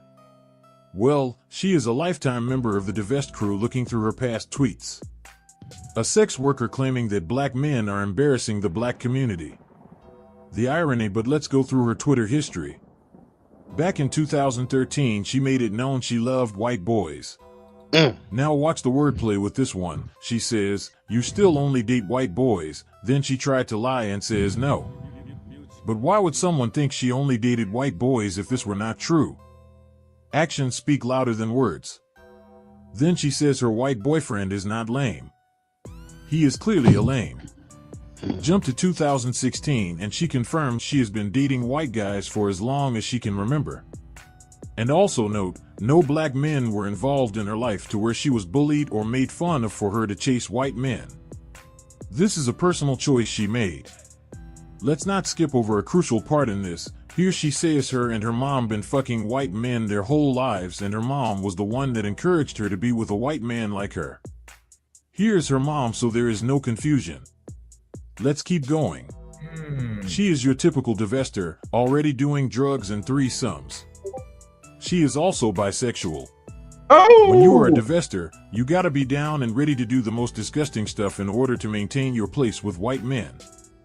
A week before she died, she did make this comment pointing out how Miami men, not white, so she's talking about black men, beat their women. The irony of this post, because according to friends and family, this is how she was killed. She was strangled by the white man, then he staged it to look like a self-deletion. This is so that, remember, guys, this, oh, sorry, make sure. This what they said was the original story that led to her demise. The on the tree, the hanging, right? Now the video's almost done, guys. I'm gonna continue more. I'm gonna let you rip, Jay Shine, because my good friend Jay Shine got something written down, and this is something that's gonna be a lesson to be learned for not only for us men, but for you sick weirdo chicks that like to go and get on your knees and be throat goats of the race of men. So let's finish that. Still alleged, but they found strangulation marks on her neck, and the white man did not report it until 2 days later. He also deleted all the pics from his Instagram and has made no mention of her on his Twitter. He is only tweeting about crypto and everything but the divester. Even though she didn't like black men, the simps tried to call other black men jealous, which is what makes this story so ironic, because you had simps defending her and then you had the regular black men trying to warn her about white men. It says just wait a few years, but it only took a few days and her picture will be added to the list. So in total, you had black women glazing her for being with a white man, you had the simps defending her for being with a white man by attacking other black men, and then you had regular black men telling her to watch out. I guess the divester saw the comments about safety as insults or a form of jealousy.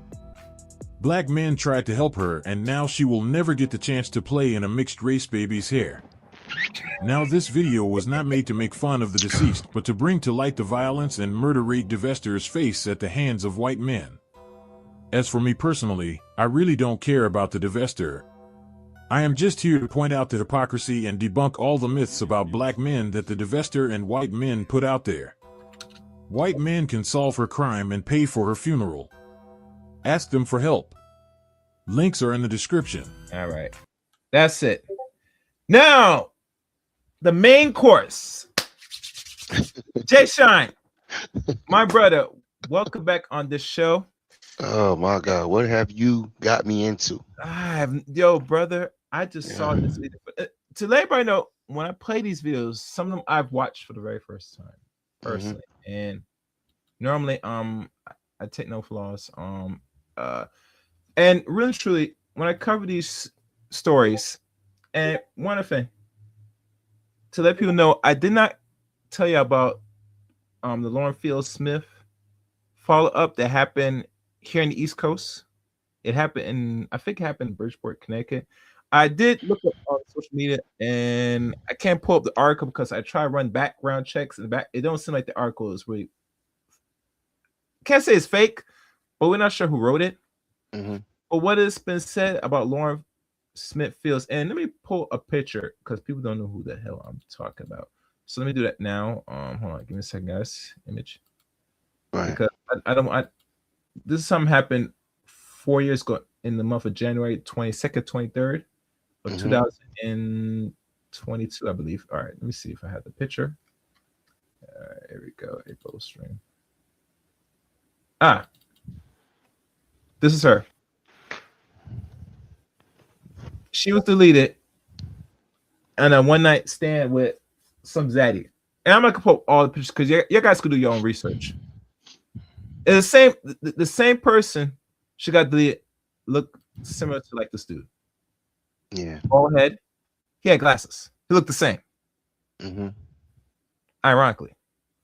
So as you see the pictures here, this is the woman that died. She died at age 23, I think, because she was born in 1998. So There was a sister about a couple months ago, was just found in a car. Went on a date with a white boy.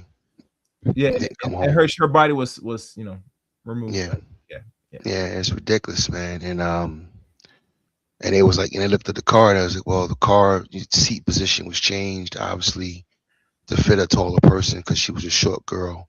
And so when they found the car, they was obviously, she didn't drive it, to where they found it. So this is it's tragic, you know what I mean? But at the same time, I'm agnostic to it. I don't give a shit about them. Yeah. I look at it like this, Chaos, and you might laugh when I say this, but they died doing what they love. Oh yeah, of course, most definitely. You know what I mean? You know how we talk about rock stars that died on stage, or somebody went skydiving and died, or somebody went hunting, and well, he died doing what he loved. You know what I mean? And that's exactly how I look at this situation. They're dying doing what they love. All right. I said this in this space a long time ago, and I mean, we just talked about it the other day on the phone, and I'll say it again here on your channel. Black women are the greatest race traders in human history. All right, and I can prove that 1,000 ways. Okay, 1,000 ways. But just to make it short and plain, we can do something simple as this. Okay. Black men have lied to black women, right? Okay. Black women have lied to black men. Black men have assaulted black women. Black women have assaulted black men. Black women have disrespected black men. Black men have disrespected black women. But black men have never, ever, ever used the system against black women. Facts. All right? We've never done it. We don't use the political system. We don't use the court system. We never did none of that stuff. We don't have a long record of calling the police and getting her shot or getting her arrested. You know what I mean? And the reason why that is because one thing Destiny he fell short of saying is that we're still on the plantation. We're still on the plantation. The plantation has been expanded. The power dynamics of white and black has not changed. These white boys know they can get away with murder. Why? Why do they think that? You know what I'm saying? They live in a society, just like that man in Connecticut that sister, ended up dying in Connecticut, and the cops showed up and they were like, well, about the white man, he seemed like a nice guy. Yeah. Because this is their society. And I never hear something like that. They said, oh, we didn't really waste time putting handcuffs because he looked like a nice guy. We'll let him walk. Yeah. And that's right there should be the biggest insult. If that didn't wake up a lot of black women, I don't know what is. Well, there's no waking them up, Chaos. You can't wake something. This is the way it's supposed to be. So let me get to the next point. The point is that we are not recognizing, and I said this on C Boogie's channel years ago, and I'm going to say it on your channel. These are not our women. Now, yes, we're black men, they're black women. We come from the same families. If you go back into the video you just played with the father sitting there doing most of the talking, obviously he was an active father. You know what I mean? But they're not our women. Why? Because we're not programming them. If you go to Saudi Arabia, right? There's the music, the TV stations, the programming of media. This is what they program their people with. So those girls and those boys are growing up in a society where they're watching certain things on TV. They're listening to certain music and they're getting certain dialogue socially. All right?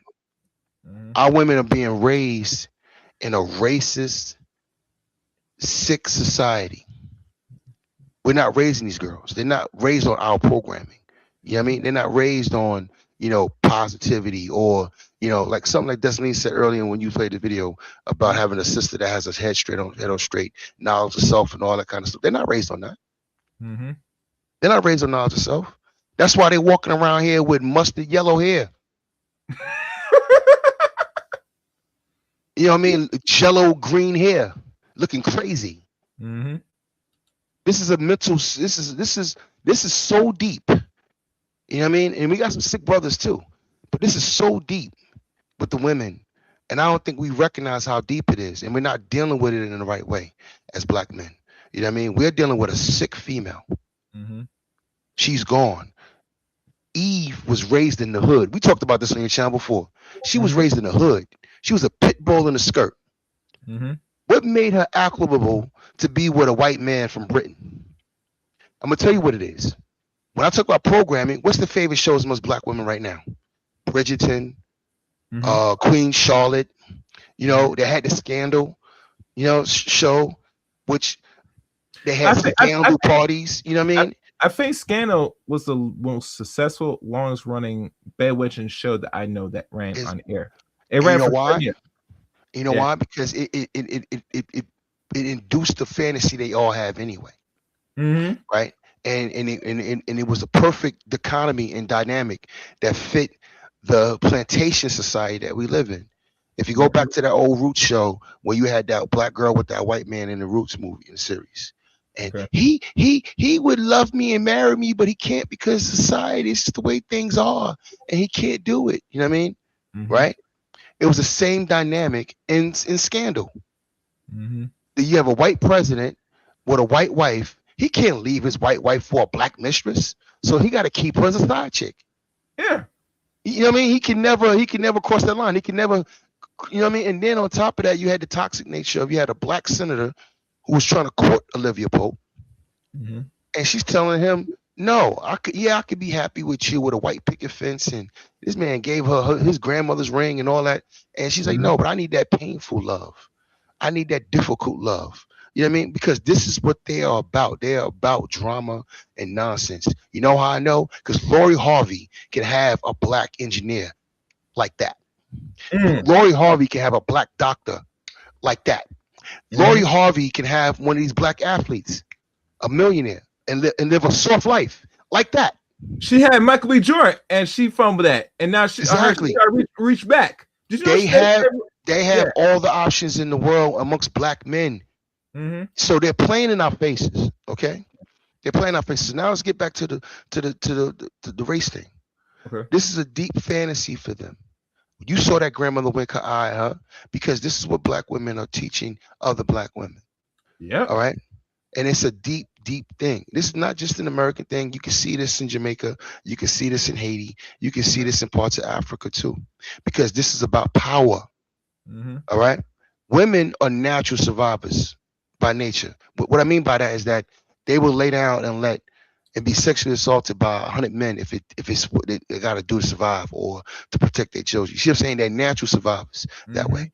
So whatever the nasty, disgusting, low down, dirty thing they have to do, walk in the streets, they'll do it. Okay, so when you put the power dynamic over them of a quote unquote soft life, what they're really saying is that I don't want to build a black society. The sister you have on the screen says, I don't want nothing to do with blackness or building a black future. That's what they mean by that when they say we want a soft life. I want to go with the man that abused my grandmother and my great-grandmothers and got all his riches and all his power off the backs of my great-grandmother and my grandmother. I want to be with him. If that's not being a traitor, I don't know what is. I don't know what is. So you have bed wenches that come in different shapes and different forms, and I'm gonna lay out to you right now the 3 tiers of bed wenches. Okay. All right. And this is what brothers got to understand, so you know what you're dealing with when you're out here dealing with this psychosis. Because you're not going to convince me that if Brad Pitt didn't want Mary J. Blige tomorrow, Mary J. Blige ain't getting on her knees and sucking some Brad dick. All right. She never said she going. Yep, she going. She going. She going. All right. She going. Leonardo DiCaprio can have the top black female out right here right now if he wanted to. She going. Even though he in his 50s, she going. So here's the top. You got 3 tiers of black witches. Tier 1 are women who settle for black men. These are black, you know what I mean? But they discreetly lust for white men. And you saw that with the scandal era, with the scandal parties. I was in DC and there was a scandal party at the lounge right down the street from Republic Gardens on U Street. And I forgot the name of the spot, but it was a place that, was like a restaurant lounge and it turned to a club after a certain hour. They had scandal parties on Thursday there. And then after that, they turn the music on and then we get to dancing and hang out. All right. They were out there hanging out with and dancing with black men. after watching Scandal. All right. What I mean by that is there are a lot of black women who are in relationships with black men right now because they had to settle for a black man. And I know that sounds crazy, but that's real.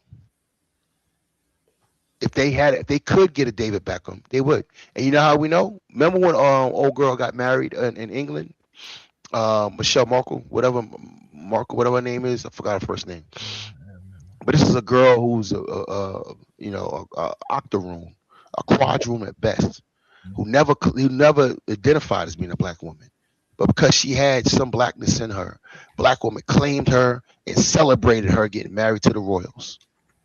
And it was a bonanza on Facebook. I even saved some of this stuff. Meghan Markle, when she got married, and it was a post, and I remember like it was yesterday. It was a black woman put up a mural. It had a black woman in the cotton fields. It had Michelle Obama and then Meghan Markle. You know, in an image, and it says "We've arrived." This is a fantasy of putting whiteness on the top, and not only putting whiteness on the top, where they have, issues with, how they look and their hair and complexion, all that. No, but it's also about being his woman, replacing the white woman, being the queen of the castle, being the princess. That's why that Disney shit is dangerous. All right, so that's your tier one bet winch. All right, and that crosses, and that's a woman that lusts for for white men, but you might see her with a black man. And don't get it twisted. It doesn't mean she hasn't been touched by a white man either. Just because she's been with a black man, she might have all black boyfriends in her history, but she might have a white boss, that one white kid that she went into school with. You know what I'm saying? She had a moment where she went over there and she got pumped and dumped by a white dude, and it was all good when he did it. But when because a lot of these black women who date all these white men and have a history of dating white men, where's the ring? How come you on your 10th white man?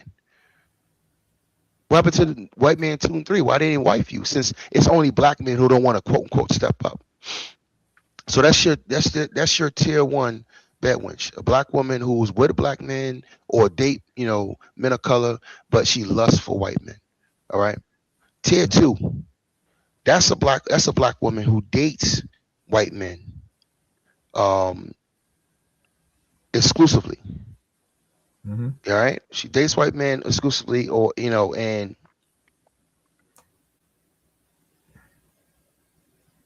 she's into this love is love. She says things like the best man for the job, right? But she's had a history of dating black men, but now she exclusively dates white men. Okay, that's tier 2. And that's women like the girl who swirls, Miss Karis. You know who she is, right? She had a baby by a black man, and then she was out here pushing a whole swirling platform. But she used to date black men back in the day. All right? So that's your tier 2 bad one. Just somebody who got tired of black men and they went over to the other side, but they have a history of dating black men, and they use terms like love is love, and and like I said before, the best man for the job and all that kind of stuff. Now the best man for the job term, that also overlaps with the tier 3 bad wench that I'm gonna get into next.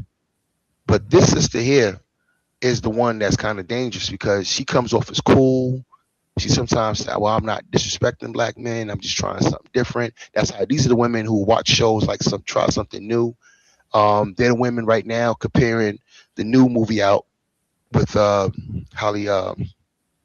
Haley. What's the last name? Haley Bailey. You, Me, and Tuscany, and they're comparing that to the something new, movie with Sanaa Lathan. This is what black women are doing online, and these are things I see, and I peep game, and I see these dark skinned, these brown skinned women celebrating these movies where again they are playing with, being with whiteness and being in a white environment, being in beautiful Tuscany, which is not Africa. You know what I mean? There's some beautiful places in Africa to go, but they're worshiping beautiful Europe. That's very important. Out of all the beautiful places you have in the Caribbean, all the beautiful places in Africa that I've been to, whether it's Kigali, whether it's Nairobi, you know what I mean? There's beautiful places out there in Nairobi. Uganda, infrastructure needs some work, but Kigali and Nairobi was beautiful. And there's places more beautiful than that. You have the beaches on the west coast of Africa, from Tanzania to Kenya, where all these white people have properties and live. All these resorts at. And there's a lot of white people who travel from Europe, and they be out there all the time. And of course, we know the Caribbean is beautiful, but they have a lust for Europe, for Europa. Okay, and that comes out in the fandom for these type of shows and movies. All right, so that's your tier 2 bad wench. Tier 3 is a black woman who exclusively, and this is where she fits in, because she was lusting for white boys since she was 8 years old. These are black women who exclusively date white men. They put white men on a pedestal. No one is better than a white man. No one's greater than a white man. I gotta have a white man or nothing. All right.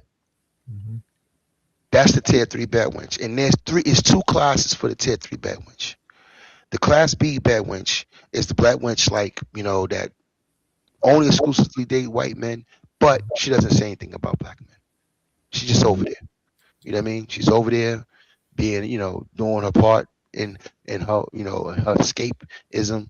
She's checked out. She's living her quote unquote soft life, whatever they want to call it. And then you have your class A tier 3 bad wench, who's the ones that sit out here, they're talking about they divesting. They're the type of women who have images on their channels where they have a tree and they're swinging on one side and they got the black man hanging on the other side. You know what I mean? These are black women who despise black men and even the black community to a certain extent. All right, these are your crazy divestors. These are your extreme swirlers. When something bad happens to a black woman by the hands of a white man, they got to find a way to turn it on black men. All right. And there's one thing Destiny said earlier that we need to actually talk about. When he brought up the numbers about offenders, right? Who they offend. So black offenders and who they offend. He didn't point out the fact that stat didn't say black male offenders. It said black offenders. That includes black women too. So we're talking about all black offenders. 88% of them are against black men. That means black men who attack black men and black women who attack black men. And that 12% of that are women are black men who attack black women and black women who attack black women. All right. So, and it's the same thing in the white society. Most of 40% of the victims in white society by the hands of white people are women. So there's clearly a bigger problem in that community. But this is where a lot of black men have to be armed with some knowledge. When black women say things like the homicide rate of black women is 2.5% higher than white women, that's true, right? But it's a play on bullshit. So let me give you the actual numbers. 1,400 to 1,500%. 1,400 to 1,500 victims, women victims, are white, right? Annually. So this is bumped up to 1,500. 740 victims are black women. 79 victims annually, or 80, are Asian, and 45 victims a year are American Indian. So let me show you how that works. 1,500 per capita is 1.2 per 1,000. 740 is 3.1 per 1,000. You know what I mean? Because we're talking about populations, right? It's 14% of the population of women, female population is black. You know what I mean? It's 4 times that of white women. So they're using a per capita trope to mask the fact that twice as many white women are getting killed every year. All right? And that's what they're trying to do. But when you go into the numbers, who's really killing those women? It's also black women killing black women. Because you also saw the percentage of offenders kill 88% of the victims are black men and 12% of black women. So you know what I mean? So it's not this deluge of black men killing black women. It's a false narrative. Yeah. And because we don't have the numbers available to us, you know what I mean? They use terms like disproportionate impact on black women. Well, black women live in more violent areas. That's also part of the problem too. You know what I mean? You live in the hood. If you are a thugette, you know what I mean, and you fucking with Pookie and Ray Ray, right? And that's your peoples, and you hanging out on the street, you gonna catch a stray. If you moving packs, if what's that song by the dude with the Miss Trap Queen? You don't think violence is gonna come to you, and that tells you the traitorous nature. You're supposed to be involved in all of this nonsense on the street, but somehow no violence is supposed to come to you. The violence is only for the men, so the black men can die, but not you. You know what I'm saying? Think about what I'm saying. You are in the most violent areas. You're in Chicago. You're in the most violent communities in Chicago, a violent area in Little Rock, Arkansas, or a violent area in Oklahoma. But only people supposed to die there are the black men. That's what black women are saying. So every time a black woman dies in the hood, it's see how they're killing us. No. There's people dying in the hood. There's Hispanic people dying in the hood. All right, just like there's poor white people dying in trailer parks. Because there's more violence in the trailer parks than there are in, say, upper, middle class white societies. And it's no different for black people. How many black women are dying in upper middle class black communities? You see what I'm saying? There's a lot less violence. So you have a lot less black women dying because you have less black people dying. So these are false narratives being kicked by some black women. And the only reason the reason why I call them traitors is because the only other people who do that are racist white people. When they kick these false narratives about black people, with the per capitas, and they use that kind of stuff, the highest homicide rate in the country is amongst black people. Yeah, well, there's some factors to that. If you spread black people out and they were living on top of each other, you have less occurrences of violence. Exactly.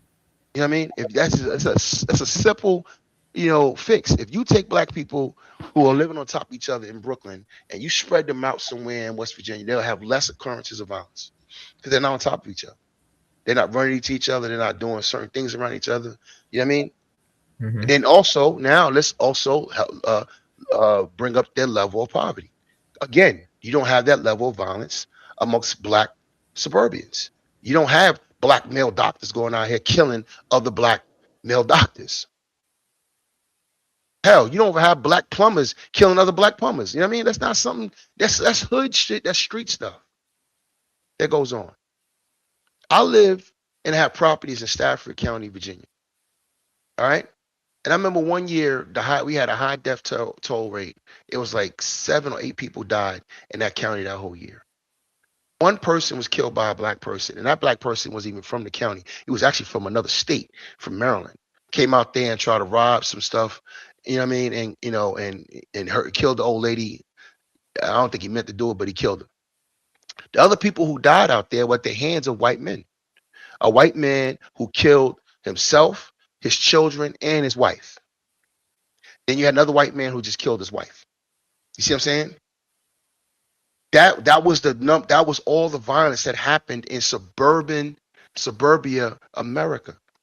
The most violent people was the domestic violence amongst white people. They have a higher DV rate than we do.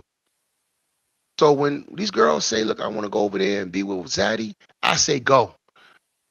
Have fun. Knock yourself out. You're no good to your group anyway. This sister portrayed her own father. You saw her father sitting there doing most of the talking. You know why? Chaos, because he was an involved father.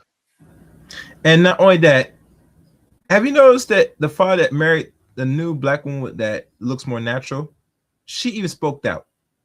And I'm looking at the other side. The more I speak, but why is your white Zad not speaking? Oh, I forgot, because he's on code. This is the consequence of dating outside your fucking race. You think he would have some empathy to really say something, just to really show that he has affection, care about her seat? He does not.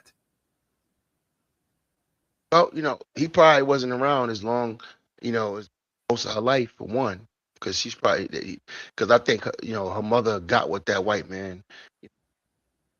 But the bottom line is that contempt for black men. old fantasy was perpetuated and promoted by her mom. Yeah. Yeah. Right? This animus. You know how we know this is true? If I take you to any high school right now in Black America, you're going to have 15-year-old, 6-year-old little girls talk. Black men ain't shit. At 16. That means that's taught. That's taught. Yep. You ain't been through nothing to say nothing like that. You're not sitting out here with 2 baby daddies and, a failed marriage by a black man and you got all these black men cheating on you all the time. You know what I mean? That you ain't been through none of that yet. So where you getting that attitude from? At 16. Mm-hmm. And this is an environment that the black women are putting us in. And here's another thing. Any black man that goes out here and kills another black man or black woman, the question I got to ask Chaos is this. Mm-hmm. Who the fuck raised them? Goes back again. It starts at home. It goes back to the black woman. They're raising all the killers. Yeah. They're raising these manic depressed children. They're the ones keeping their fathers away from their kids. We all know kids, people are more, it's not, people say this wrong. They say the kids turn out better, when they have fathers in their life.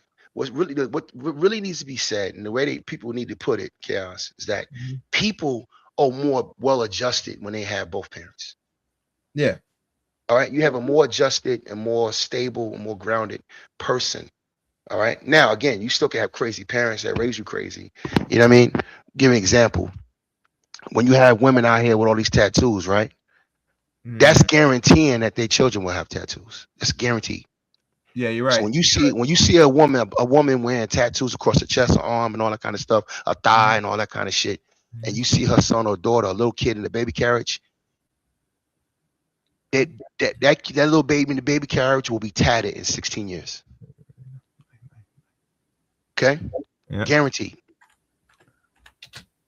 Why wouldn't they? Because this is about allowance, right? If you have a certain level of belligerence and irresponsibility as a person, and your kids are being raised in that, you're giving them a permission slip to say this is okay. What am I saying? If you have a welfare written home, right, where it's all about getting over, scamming, you know what I'm saying? You lowered the bar, the moral bar of what it means to be a responsible adult. All right, and you taught that to a child. So this child then becomes a teenager and becomes an adult. You know what I'm saying? And if there's been no real repercussions for their scamming and idiotic behavior, they carry on. Just like that's why black women are disrespectful and playing in our faces on the internet, because there's been no real backlash from black men. And that's where the black men comes in at. There should be no remorse for this. In fact, we should be going harder. Yeah. I agree. I'm not saying you should celebrate no one's death. I'm not saying that. We got to be really smart and mature about how we do this. Yeah. But talking about this like how we're talking about it and pointing out bullshit and breaking it down and bringing up messages from, when she's talking about she was in the 3rd grade, you got to put this in context, in perspective. Yep. Yeah. You know what I mean? You're lost. Yep. Black sisters, you're lost. Mm-hmm. You are zaddy worshiping traitors. They're the weakest generation of black women we've ever produced.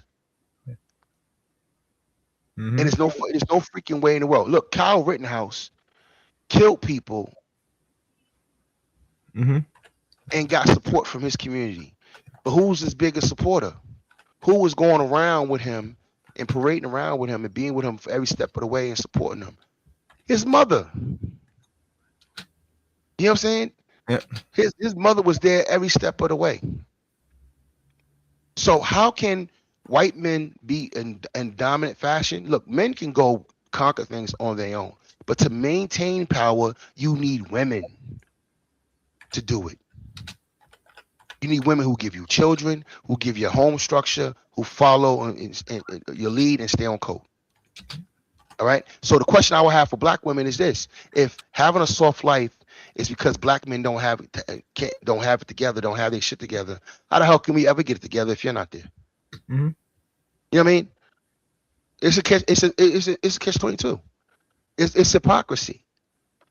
It's bullshit. It's gaslighting at the highest level. I'm gonna go over here and have a soft life You know, but black love, hey, black men being supported by black women as they go off and, you know, build businesses and build communities. Nah, I'm not even going to be in community with black men. I'm going to be over here with Zaddy. So how the fuck are we going to get out of this rut?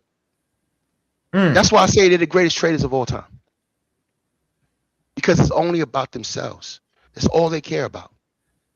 They don't care about nothing else but themselves. We have the most selfish, most idiotic, most traitorous female in human history. And they willing to die for it. I say, go, God love them. I will not mourn this sister. I will not be there to say, hey, you know, I don't give a damn. I'm indifferent to it. To me, as far as I'm concerned, Chaos, she died doing what she loved.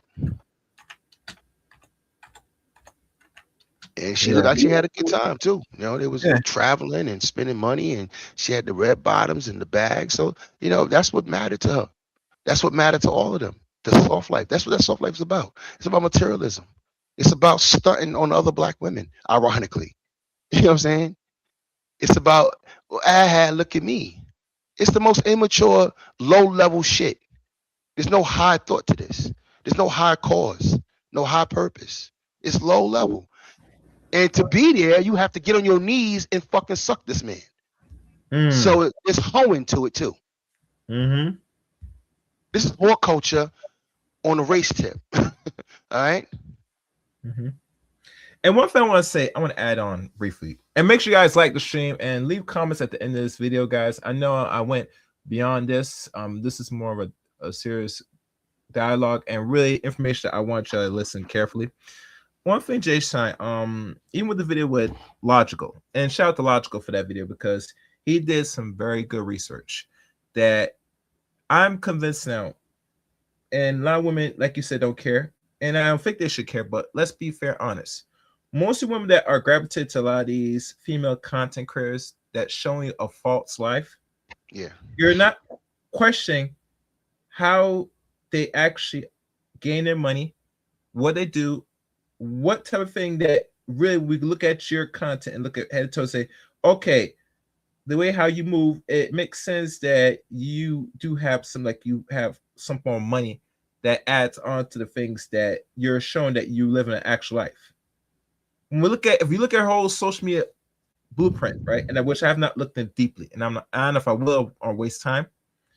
I could tell right at the bat from the stories of you were in Florida, which is a very heavily competitive state. Let's be honest. You're a pretty decent looking and good shaped black woman. You're competing with Latinas and every other woman down in Florida. You were messing around with maybe one or two rappers. One, Kevin Gates, which I know he was mixed, but that's another story. You messed around him one time, right? And he did not wife you up. Then come find out you're messing with some other dudes and you're selling yourself, right? And all they're doing is paying for your time.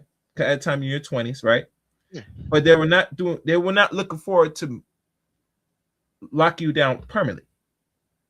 You come across this white man here on this picture on the left, which I didn't know he was married to a black woman, but there is a trend here, brother. And a guy that was I think he's Jamaican. He did a video on his personally and said he worked for the restaurant business for over a decade. And he said when he see black women with non-black men, they are paying these men.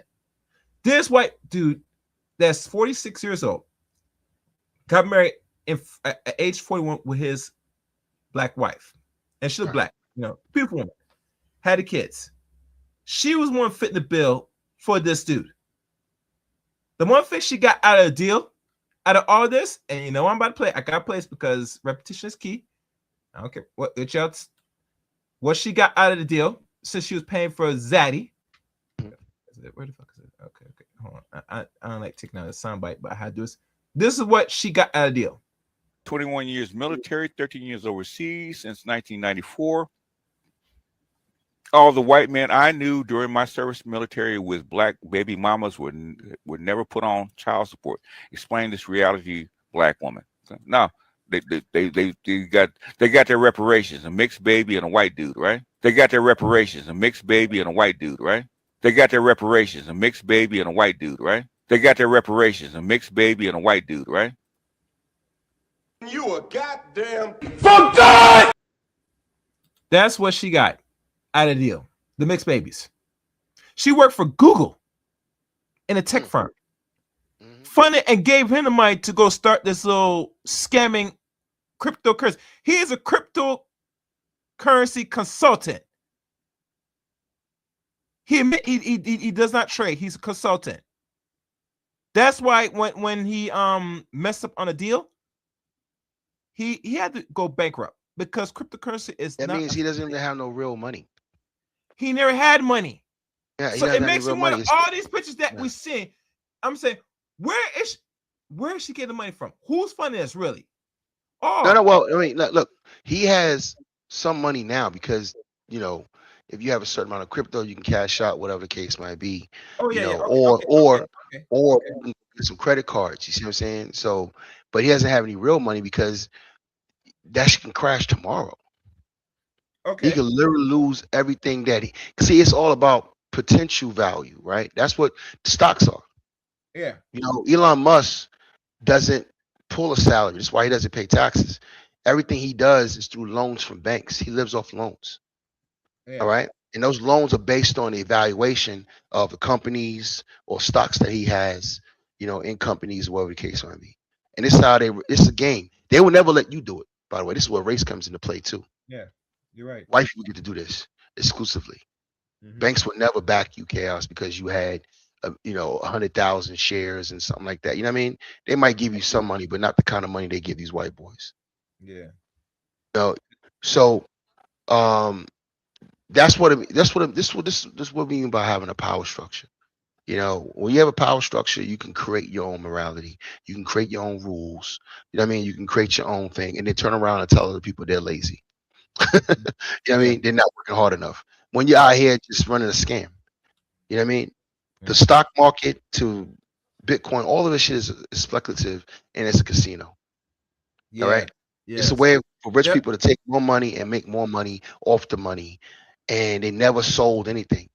Back in the day, for you to make money, you had to create something or sell something. Correct. That's how you create some or you sell some. It's one thing. And usually, Exactly. how most people make money nowadays, they have to people that really make money is if you know how to sell, and a lot of people don't know how to sell. So advertisers add money to YouTube for eyeballs, and that's how people in YouTube make money off AdSense, right? Yeah. You know what I'm saying? But you could always trail it to where the money came from. That money came from Nestle. That money came from Nike. That money came from whatever companies putting an ad up. You know what I mean? It came from them. And they got the money from consumers. Okay? It wasn't speculative. They're not giving speculative money to YouTube. They're hedging their bets that, this money will transmit into more sales. You know what I'm saying? So this is a way to get that product in front of more people. For advertising. But that is not a casino. You know what I mean? There is nothing really behind Bitcoin or your Ethereum or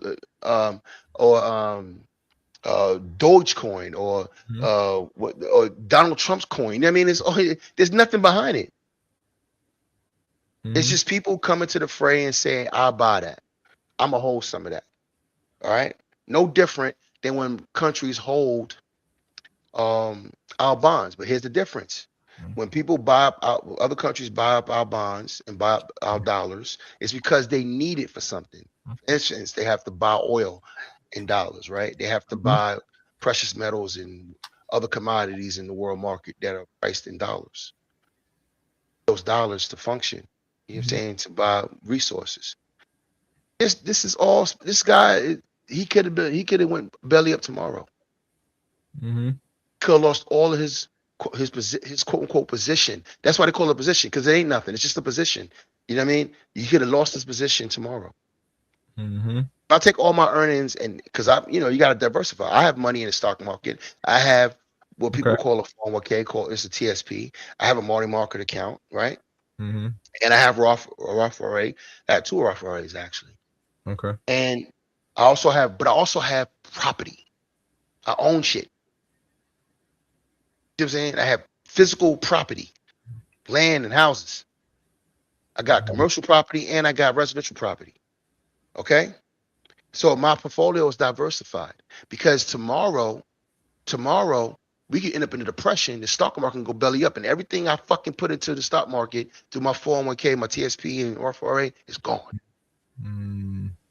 See what I'm saying? But what's not going to be gone, even if it loses its value, is going to be this land. All I got to do is hold on to it, and when values come back up, you know what I mean? I'm back on. That it was a physical, tangible ownership, no different than owning gold or precious metals or anything else that, you know, if you own an oil field, you know what I'm saying? The price of oil can go up and down, but you still own the oil field. Yeah. You know what I'm saying? So what this guy doesn't own anything tangible. It's all about, you know, shifting risk. That's what we say in project management. You know, it's about shifting risk. All right. I'm now putting the risk on the banks and, you know, and the collateral on the banks and these credit card companies, and we're gonna go out here and live our life. But this credit card that I got is based on what this perceived value of how much Bitcoin I have or whatever coins he owns. See what I'm saying? That's up to the banks to do that. You know what I mean? That's the banks rolling the dice. Right? But it's not tangible.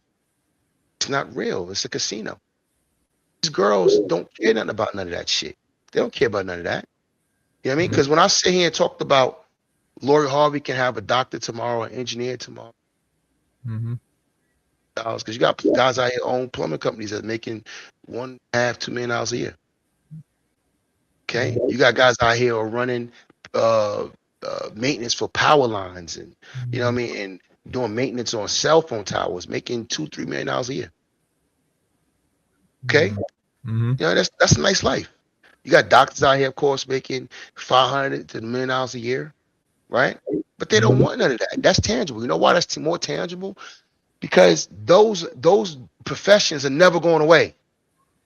No matter what happens, we're going to need doctors. We're going to need people, plumbers. We're going to need, you know what I mean? We're going to need builders, construction companies. That's not going away. So those professions, in a sense, are more tangible than these guys out here who are hedge funds managers or, you know, crypto managers, or whatever they call themselves. Because all they're doing is playing in the casino. That can go belly up tomorrow, but she does not care because all she wants is a quote unquote soft life. A soft life is really a stable life, something that's long lasting. You know what I mean? That's not going to end tomorrow. If I move a woman into a mansion tomorrow, what am I doing that's going to maintain that life next 20, 30 years? You see what I'm saying? Yeah. Or is my family, not just my woman, my family in a position where we get kicked out of the mansion because I went belly up tomorrow? So is it really a soft life, or is it just a high? And that's what this is. This is like this is just a high. Look at me. I'm at the pool in Dubai in this nice hotel, but she's not going to show you when they had the camel pissing on her the night before. She's not going to show you when they were peeing on her and defecating on her the night before. You know what I'm saying? This is some low down shit that we're witnessing right now, Chaos. Across the board is whore culture. All for looking like something to a bunch of people you never going to meet. A bunch of people liking you on Instagram. You don't even know these people. I know. You know, it's sad. So look, bad winching is part of, you know, is one of those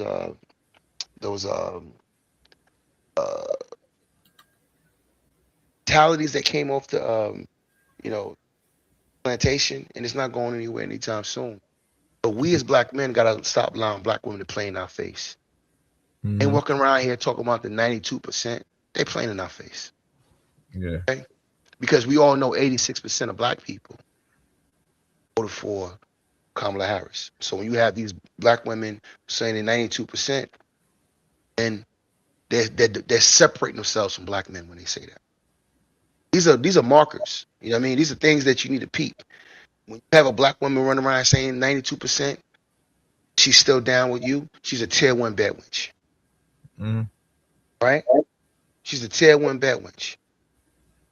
Kamala Harris, She was a tier 2 bad wench. Now she's a tier 3 bad wench, but she's a class B tier 3 bad wench. All right. Mhm. She exclusively dates white men, but she's not saying anything bad about black men. But she's over there with him. She's with him. She's exalting him. Tamara Mowry, you know, you got Tia Mowry, her sister, who's married to a white man. She's a class B bad witch. Mhm. She's a tier 3 class B bad witch. All right, Mhm. because she's married to an evil white racist Zionist. You know what I'm saying? But Mhm. she doesn't go out here and put black men down. But she's over there with them. Mhm. She's his girl. She don't care how many people they kill or abuse or exploit. She loves that man. You know what I mean? That's so zaddy. So this are the things that we got to peep. And it's not about being angry. It's not about being mean and getting caught. It's about elevating ourselves as black men and saying, you know what? We are now in power as far as black men over our community, over our society. And we're going to decide who's welcome to who's not. Mhm. All these bad wenches, I can stay the fuck over there. We don't want you. Mhm. And we don't have nothing to do with you. Mhm. Right? And if you die doing what you loved. And that's all I got to say about that. Well, the special term they call it is called, what is it? RP is it rest in preference? They call it. Yeah, love it. Love it. That's beautiful. That should be on a t-shirt. Yeah. Before we sign off, can you recap the 3 tiers one more time? Just in short. Yeah. Tier 1 bad wench. That's this is probably the most difficult for black men to see. Tier 1 bad wench is black women who date or mostly date exclusive or even exclusively date black men. They date black men. They're with might be with a black man, might be married to one, but they lust for white men. And you can peep them by the content that they watch. All right, and you also could peep them some of the contempt they have for black men. They date black men, but they're constantly blaming black men for everything. All right, they date black men, but they're constantly watching bedwench programming, and movies and TV shows like Scandal and Bridgerton and Queen Charlotte, things where white men love interests, widows. These are the Christie type chicks. Okay, and they have a lot of contempt for black men, but I love you, black man. Those are tier 1 bad wenches. Tier 2 bad wenches are black women who used to date black men and have now crossed over to the other side. All right. So they used to date black men, might even have a child by black men, and then now they exclusively dating white men. All right. They're trying something new. Shout out to Sanaa Lathan, right? That movie. They're you, me, and Tuscany. You understand what I'm saying? And they use terms like love is love, right? To justify what they're doing. I'm not over here because he's white. Love is love. Or when they see a black girl get with a white man, love is love. So that's your tier 2 bad wench. Tier 3 bad wenches are black women who exclusively date white men, hate black men, have disdain for black men. And those tier 3 bad wenches, they fall into 2 classes. Class B are black women who exclusively date white men, but don't say anything bad about black men. They just do what they do. They over there. All right. Examples of that is Kamala Harris and Tamara Mowry. Okay. Class A bad wenches, tier 3 class A bad wenches are women who exclusively date white men, but hate black men and show the same. These are your divestors. These are your supreme and extreme swirlers. Okay. And even though they have these platforms where they're supposed to be dating out and going to a soft life, 85 to 90% of their content is putting down black men. They can't keep us out of their mouth. These are the ones that call you bullet bags, you know what I mean? And, they call you the white man of black society. They say crazy stuff about black men. Abort black babies. These are your tier 3, class A bad wenches. And I wish them all the best over there on the other side with them people. All right, and that's good way to end it. You know, Jay Sean, it's always special when you come up and share not only your rich knowledge, because you're not up there in the age 50 yet, but you know, you're approaching it now and you have worth of wisdom. You get me? Yeah. And the interesting thing with the conversation, and for those that don't know, Jay Sean is a father of a daughter herself. And one thing me and him have talked about, and I asked the question, and he'll explain himself. Let's say, remember the question I asked you, Jay Sean? About let's say, You asked me about my daughter. Yeah, go ahead. yeah, about let's say even with her mate selection, because you know she at the age now, he'll take person as a father, and this is very important because I want you to tell the people here that's listening to us that you're not biased. They're not. Go ahead. Say something. No, next question. Go ahead. Yeah, that you're not biased. That let's say if your daughter decides to marry or like she wants to, like if she is in the field dating and she date out and find a non-black man, you will have no problem with it or answer it wherever it is. Well, of course I will have a problem with it because I want black grandchildren. You know, I'm a proud black man. And this is what I would say to the brothers before I fully answer that question. I got to give a caveat. What I mean by being a proud black man is that I'm proud of my history, my family history, and what we have done and what we've contributed to America. I come from a group of people whose culture is running the world right now. You know what I'm saying? You know, it has impacted the world. We have the greatest athletes, the greatest soldiers, some of the greatest inventors. So we have a lot of things that hang our hats on. And then, of course, it's my civil rights history and making America and therefore other places better than where they are right now. Because a lot of our civil rights leaders are heroes around the world. So with that being said, I am a proud black man, Chaos, right? I want a black family. I care about a black future. I have a vested interest in black women because I care about a black future. All right. I'm also vested in black women in my community because I also know our history. And I don't want to disrespect my great grandmother or my great grandparents. You see what I'm saying? So I want that to continue. I have a dark skin, or dark brown like me. My daughter's my complexion daughter. I want to keep that going. I think we're beautiful. I want to keep that going. So with that being said, I'm also not oblivious to the fact that we live in a melting pot, and it's also proximity. So all I can do as a father was raise my daughter with knowledge of self. You know, if you ask my daughter who she is, she's not going to tell you she's a princess. She's going to tell you she's a direct descendant of the first woman on earth. You know what I mean? Just basic stuff that's deep but powerful. All right. So you can have some pride about yourself. My daughter's never had a weave in her head her whole life. Bless. You see what I'm saying? That's a blessing. You know what I'm That's saying? a beautiful thing. So I've loving herself right off the bat. Right. So I reinforced her black beauty. Now that doesn't mean that doesn't mean it can still go sideways because you got a lot of natural sisters out here who are natural for zaddy. Oh yeah, that's a thing too. That's a thing too. All right. Because there's white men out here who want a real black woman. When they cross over to a black woman, they want the real thing. And she has no problem being natural for zaddy. And when zaddy treats her, tell her she's pretty, it matters. If you say she's pretty, Chaos, it won't matter.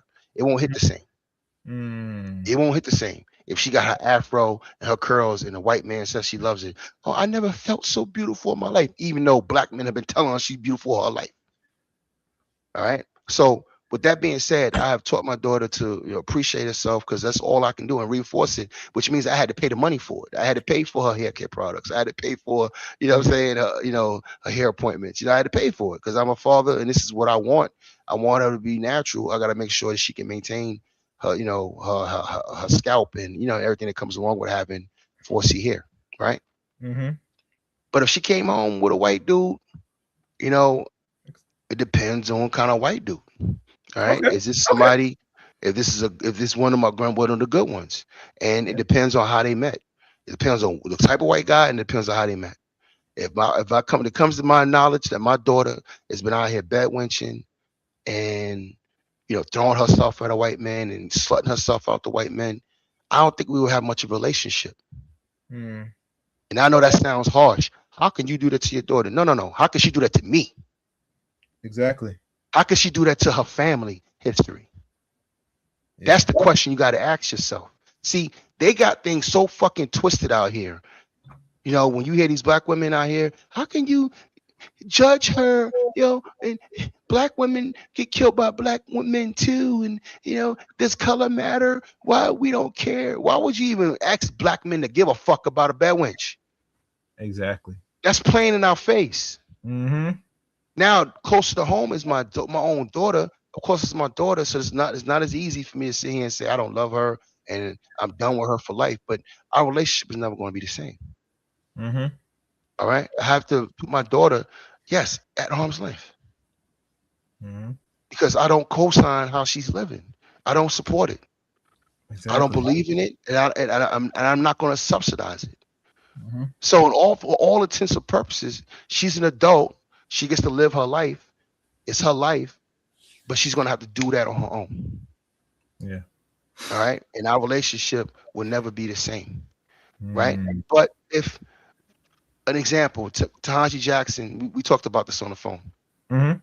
She was a young woman. She's been with her husband, a white husband, the Supreme Court justice, for those who know who I'm talking about. She'd been with her white husband for what, 30 years or something like that. Yeah. And when I heard the story, she met him in her first year in college, and they started dating in her second year of college. So as far as I'm concerned, she doesn't have this long history of dating white men. You know what I mean? And she doesn't have any words or anything out there that I can hang my hat on and saying, hey, she has contempt for black men. You see what I'm saying? Now, again, who knows? She might have had the same fantasy in the third grade that old girl had. You know what I mean? Mm-hmm. And then as soon as she got an opportunity to date a white guy, she took it. You know what I mean? But I don't have enough of a cat facts on her to say that this is how she got down. You know what I mean? This could be she was, you know, raised in a certain level, because she was raised, you know, in a high income family. She was raised around white people. She was in drama clubs, you know what I mean? All that kind of stuff where a lot of black people wasn't involved in. So she was around a lot of whites. A lot of her friends are white women. You see what I'm saying? So her surroundings was mostly white. And then she went to these prestigious white schools, was mostly white men.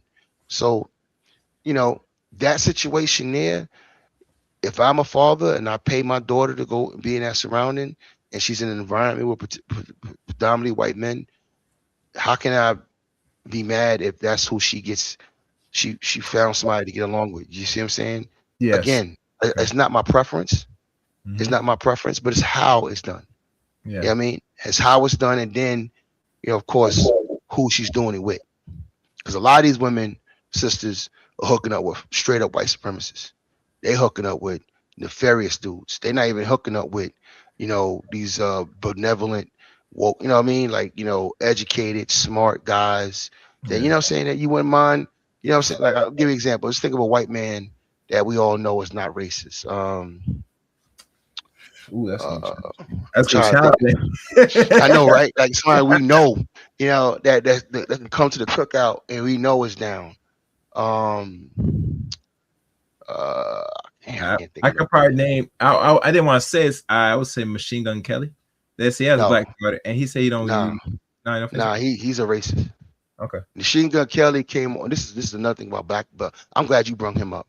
Yeah. See, God is in the middle of this conversation, because you brought up the perfect example of what I'm talking about, and you could pull this up. You could pull this up right now. You can find it on YouTube. Machine Gun Kelly called a black woman when he was on the red carpet, getting interviewed on the red carpet at BET Awards. He called a black woman that said something slick to him, and he got mad at her and called her a nigger bitch. Oh wow, shit! This is on tape, and you know what I mean? Oh wow! Right? And then he went. This is after going on about how black women give the best head. So it's about fetishizing black women, and then on the same time calling them nigger bitches. Mm-hmm. So he's into some slave play, and black women did nothing about that. Machine Gun Kelly has been to many BET Awards after that. Okay? Not only that, let's take it a step further. How many Machine Gun Kellys of this generation grew up on ghetto gaggers? I lost count. You see what I'm saying? Ghetto gaggers has been around for 15, 20 years. They said it's been 15, but I would say it's more than 20 years, because anytime they have a platform solely developed of white men, mostly country hunkies, upper, degrading sexually black women. That's been around a long time. Insane. You go to that. If anybody comes across this video, because we can't bring it up here. No, we can't. You can go to ghettogagas.com and you're going to see page after page after page, just a montage of black women with collars on their face, on their neck, cum on their face, cum shots all on their face. All right. Yeah. All these black women. I like to call it the essence. So I don't want to. And guess what, Chaos? How many of those black women are mothers? Ooh, I lost count. See what I'm saying? This is some low down shit that's going on right now. Yeah. And we're not addressing it. We're not addressing it at all. This is sick. And there's been no outrage. Think about all the outrage they had when Keke Palmer's boyfriend went to Twitter and complained about how she was dressed at the Usher concert. Look how many black women came out against him. Yeah. Even Russell Simmons talking about he should die and all that kind of stuff. Where's the outrage for ghetto gaggers? Case closed. Yeah. Where's the outrage and the banishment of Machine Gun Kelly for calling black women a black woman a nigger bitch after talking about how they give the best head? This is in the same red carpet. I'm gonna send you the link too, so you can review it yourself. Yeah, it's something like I might entertain it, but really, truly, if no, I'm just saying just for you to see it. Yeah. It's just for you to see it. You know what I mean? I want you to see how deep the rabbit hole goes, and he has no shortage of black pussy. Nope. I'll tell you one thing: he was messing with one low level B or C class actress that for years now, and this is she was married one time. At the end of the day, it's hard for me to name the non-black men that we can name that is not racist. I mean, hell, I threw his name and I just came to mind, and you say he's not the one. So it tells that we can't name him off the head. So it tells that we can't name off the head as we two black men, and we see enough shit, right? You think black women care? No. So really, when people say there's some, no, they're all bad. We can't even name the ones off there that we could say comfortably that's in a relationship, let's say, with black women, not racist. Yeah. Sorry, I can't. And if we could name one, he has to be part of the race to play his role. You know what I'm saying? Be on code. So you're a deep. I mean, like, look, I would if my daughter came home with, because he's been known to be down, you know what I mean, and cool. Leonardo DiCaprio, he's a cool white boy. Okay. Real cool. Hangs with black people all the time. Yeah. And he doesn't do it to showcase it. You know what I'm saying? He just does it. You know what I mean? He hangs out with Q-Tip and Dave Chappelle. You know what I mean? And you know what I'm saying? And people, when he does it on the low, he just shows up and hangs out and he's quiet, he's chilling with the brothers. You know what I mean? Yeah. Now there's other issues with Leonardo. You know what I'm saying? He gotta have a young chick and he got this young girl fetish. So you too old to kick you to the curb. But that's why I'm saying it's hard to find a white guy that makes a lot of sense. And that's sad, man. That's sad that we can't sit here and we can't just rail off 4 or 5 white dudes that are down. You know what I'm saying? Yeah. But exactly. But it's okay to go out here and throw yourselves at these white men. In the most racist society. America is the most racist country in history. A lot of people they'll say, nah, what about Germany? What about Australia? No, America has been racist for 400 years. Yeah. And it's perfected racism. You know what I mean? It's perfected it. They got it to the point where if you get on your knee, you just bend a knee in protest. You see what I'm saying? Look how much shit Kaepernick had to go through. But taking a knee. You know what they could have did? Chaos. As a white society, you know what they could have did? What?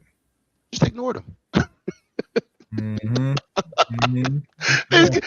It was nothing that he was doing that was disrupting the game, right?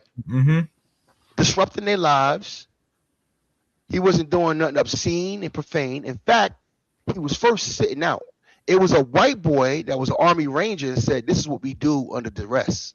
We take a knee." And he said, "I will appreciate it if you did that versus sitting down," because I found the white Army Ranger said he felt like sitting down was disrespect. So he gave him an alternative, and he got that from a white Army Ranger veteran. So then he started taking the knee. All right, and instead of just ignoring him, they took it on as something they had to fight, because these people are at war with us constantly. All right, it doesn't change. I don't give a fuck. They conservative, liberal. They want to their money and their wealth, and this goes back into the soft life thing, is predicated on them having racial dominance. It's predicated on that. Racial ownership, racial control of the finances, of the country's finances, racial control over land, hell, waterways, electric companies. You know what I mean? They own it all. They get to call the shots.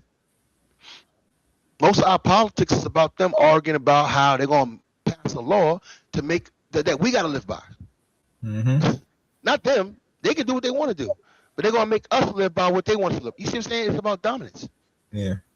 And it's cultural and racial. It is and when it comes to politics, it's the three I's. It's identity, it's ideology, and income. All right? And it's how people vote. All right? So that's what these sisters are getting into. But I'll get into it. This zaddy worshiping thing is very political. Don't get it twisted, Chaos. It's a political stance. I'm with the dominant society. I'm with them. I'm going to give my body to them. I'm going to fuck and suck him. I'm going to let him drop his sperm in me. I'm going to carry his child. Yeah.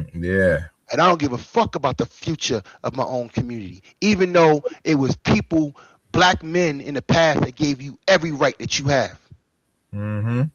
The civil rights movement was led by black men. It was black men that integrated the military. It was black men who integrated government contracting and the government workforce. It was black men who took most of the killings and beatings and you know what I'm saying, from the down society till this day.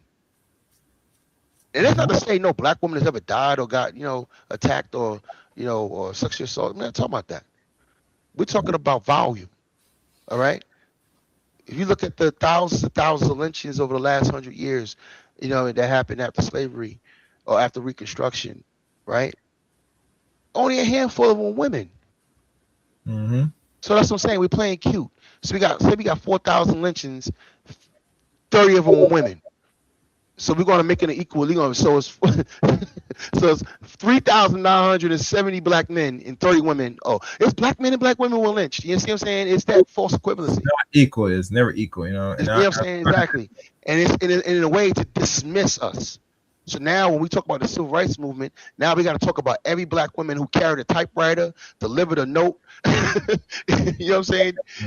And they got to be honored. And what's happening when that's happening, Chaos, is that we're not going to identify all the other black male civil rights leaders who didn't get it, they didn't get their just due. Okay? All right?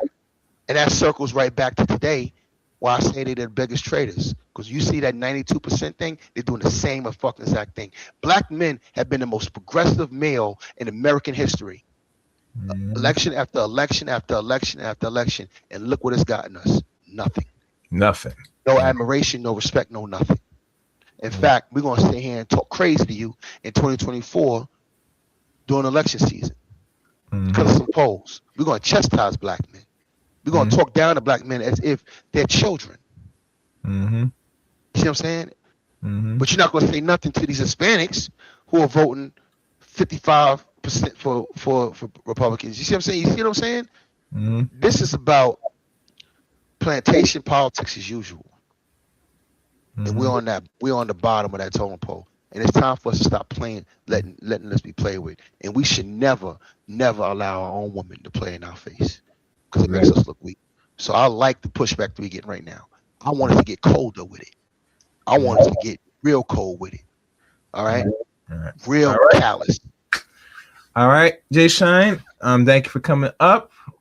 We're gonna do this again soon, brother. You know, I appreciate the energy, the respect, the honesty, and like I said, I learned a lot. We're gonna do this again soon, brother. Trust me on this. And for those that watch back replay, this is a realest and truest man I knew for a few years now. You know, and not much. He won't entertain any other channels on YouTube, but at times he knows what I do. I present here on YouTube, especially my channel. You know, and it's only fitting when I talk about certain subject like this. I had to bring Jay Sean out because he is father of a daughter, and he knows the importance of the Black progression.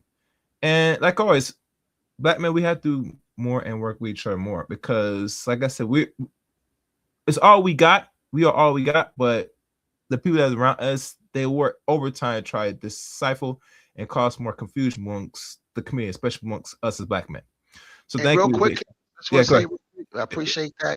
I just want to say this: we are going to do this again. You know why, Chaos? Because this bad winds train is never late. Nope, never.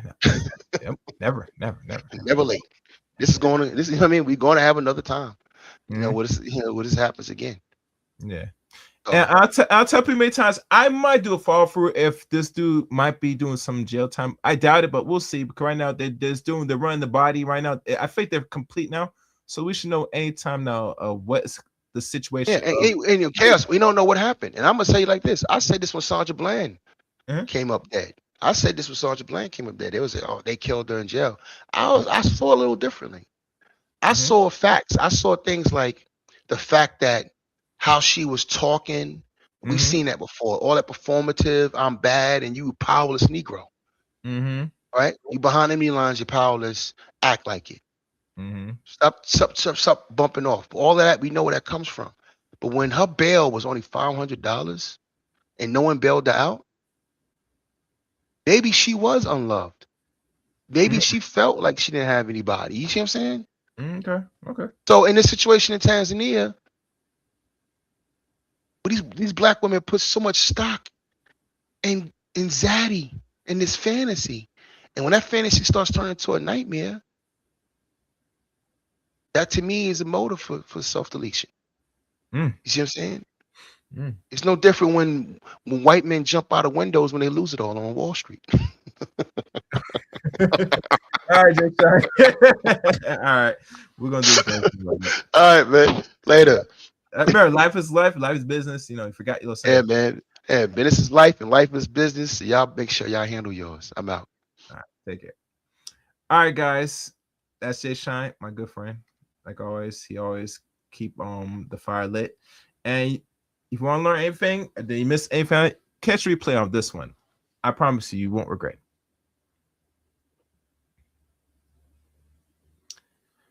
All right, 2 more videos. I'm gonna call it night. Let's run them. Brad's coming for you.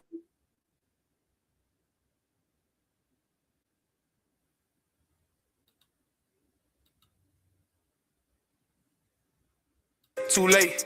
9, 10, never wake again.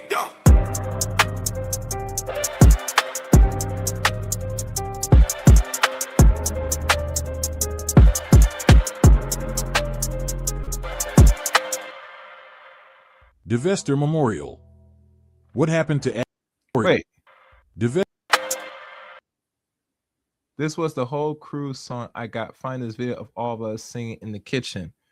You couldn't tell us nothing. Love you. This hurt. Ash. Okay. Divester Memorial. What happened to Ashlee Jenae? Popular, soft life influencer passed away unexpectedly just days after her birthday and days after she allegedly got engaged to an old crusty white man. There aren't any details as to what actually happened yet, but all we can do is allege and speculate. This video is not intended to make fun of or joke about the deceased. This is a divester who only dated white men, promoted the soft life which we all know is fake and just prostitution babble, got a lot of praise on social media for dating an old white man while black women attack black men for no to the lower room. He said wait a few years, but it happened much faster than that, bringing light to. Let's go through her old tweets. The fact that she does. Says black dumped for overly suspicious that after she gets engaged and right after her birth to be pipe eyes to hide the want. Let's go through her old tweets. This is from 2013. She says of course she dates white guys. Pay attention, it says, you still only date white boys? She write no, laugh out loud, which really means yes, but she lies to hide the fact that she does. To go further, she says her BF is white and not a lame and continues to laugh. That means he is or was a lame and she knew it, but again, she has to lie to hide the facts. White man, she is. Details of what happened, but it's oddly suspicious that after she gets engaged and right after her birthday, she unexpectedly passes away. I will just end this as, to be continued.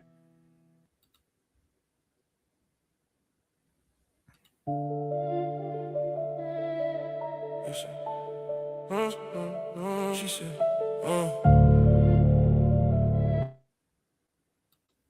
Yeah, and these are the last tweets.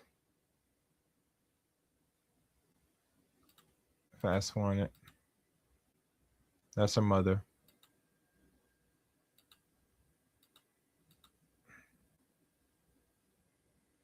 And then TMZ talks about it.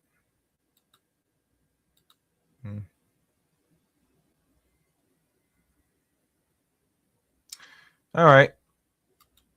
So that's pretty much it, guys. I hope you guys enjoyed the stream. Tell me what's your thoughts in the comment section below of this video. A lot was said, a lot of information. I never think it was going to cover so much of this, and I'm not sure I'm going to do a follow-up of this. And the reason why, if I do, I had to see where it goes. But personally, I don't think I'm going to invest any more into this, because this is just like any other video that I cover. I think this is the longest I recover on a person that lost their life by their choices. Now, my thing in wrapping this up, will there be real justice and an actual closure to what has happened to her in Tanzania? It's up in the sky right now, because the problem with a lot of black people don't understand, you're in an African country that is just as corrupt as America, and probably maybe up there, because people in the African nations, certain parts of Africa, are living below the poverty line. All it takes a few $100 that is converted into their currency that is worth $1,000 could sweep away any criminal act in certain parts of Africa, if you want to be honest. So we shall see what is going to be the outcome of this. I think this dude might do some time, maybe. But if he's able to get out of this, it's evident to know, saying, if you're a black woman and you decide to go mess with white men, I would say personally, you better off staying over there. There's a saying that I gotten from a previous person named, I think his name is King Nobles or Nobles. When I asked him this question about certain issues about black women dating non-black men, right? He said this, and I want you to hear me good. Once you, as a black woman, make the conscious decisions and put the white man's nuts in your mouth, it already marks your end. And that hit me deep. Because when I think long hard, I said, every time this woman that commit their body, their time, energy to other groups of men, they always meet their maker.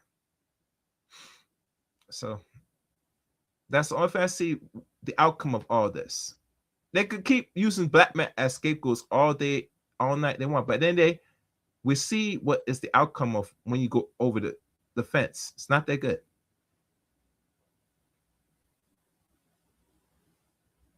So, It is what it is.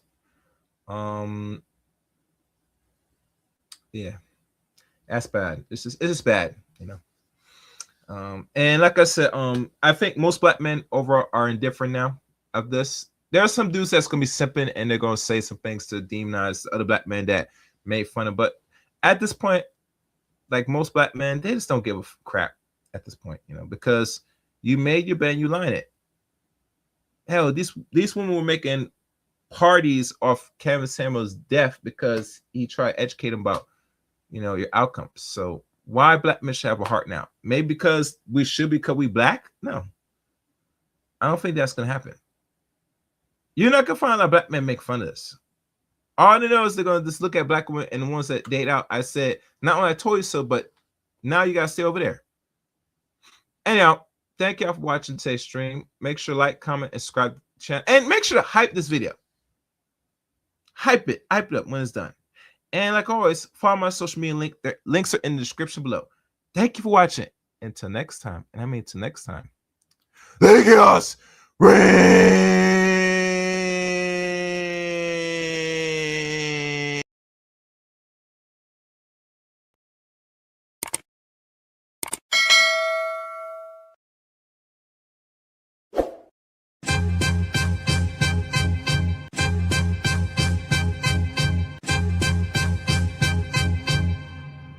Man, all you hoes. You and your mammy and your granny too.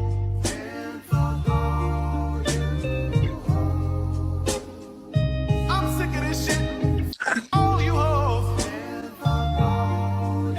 Don't give a damn what you wanna do.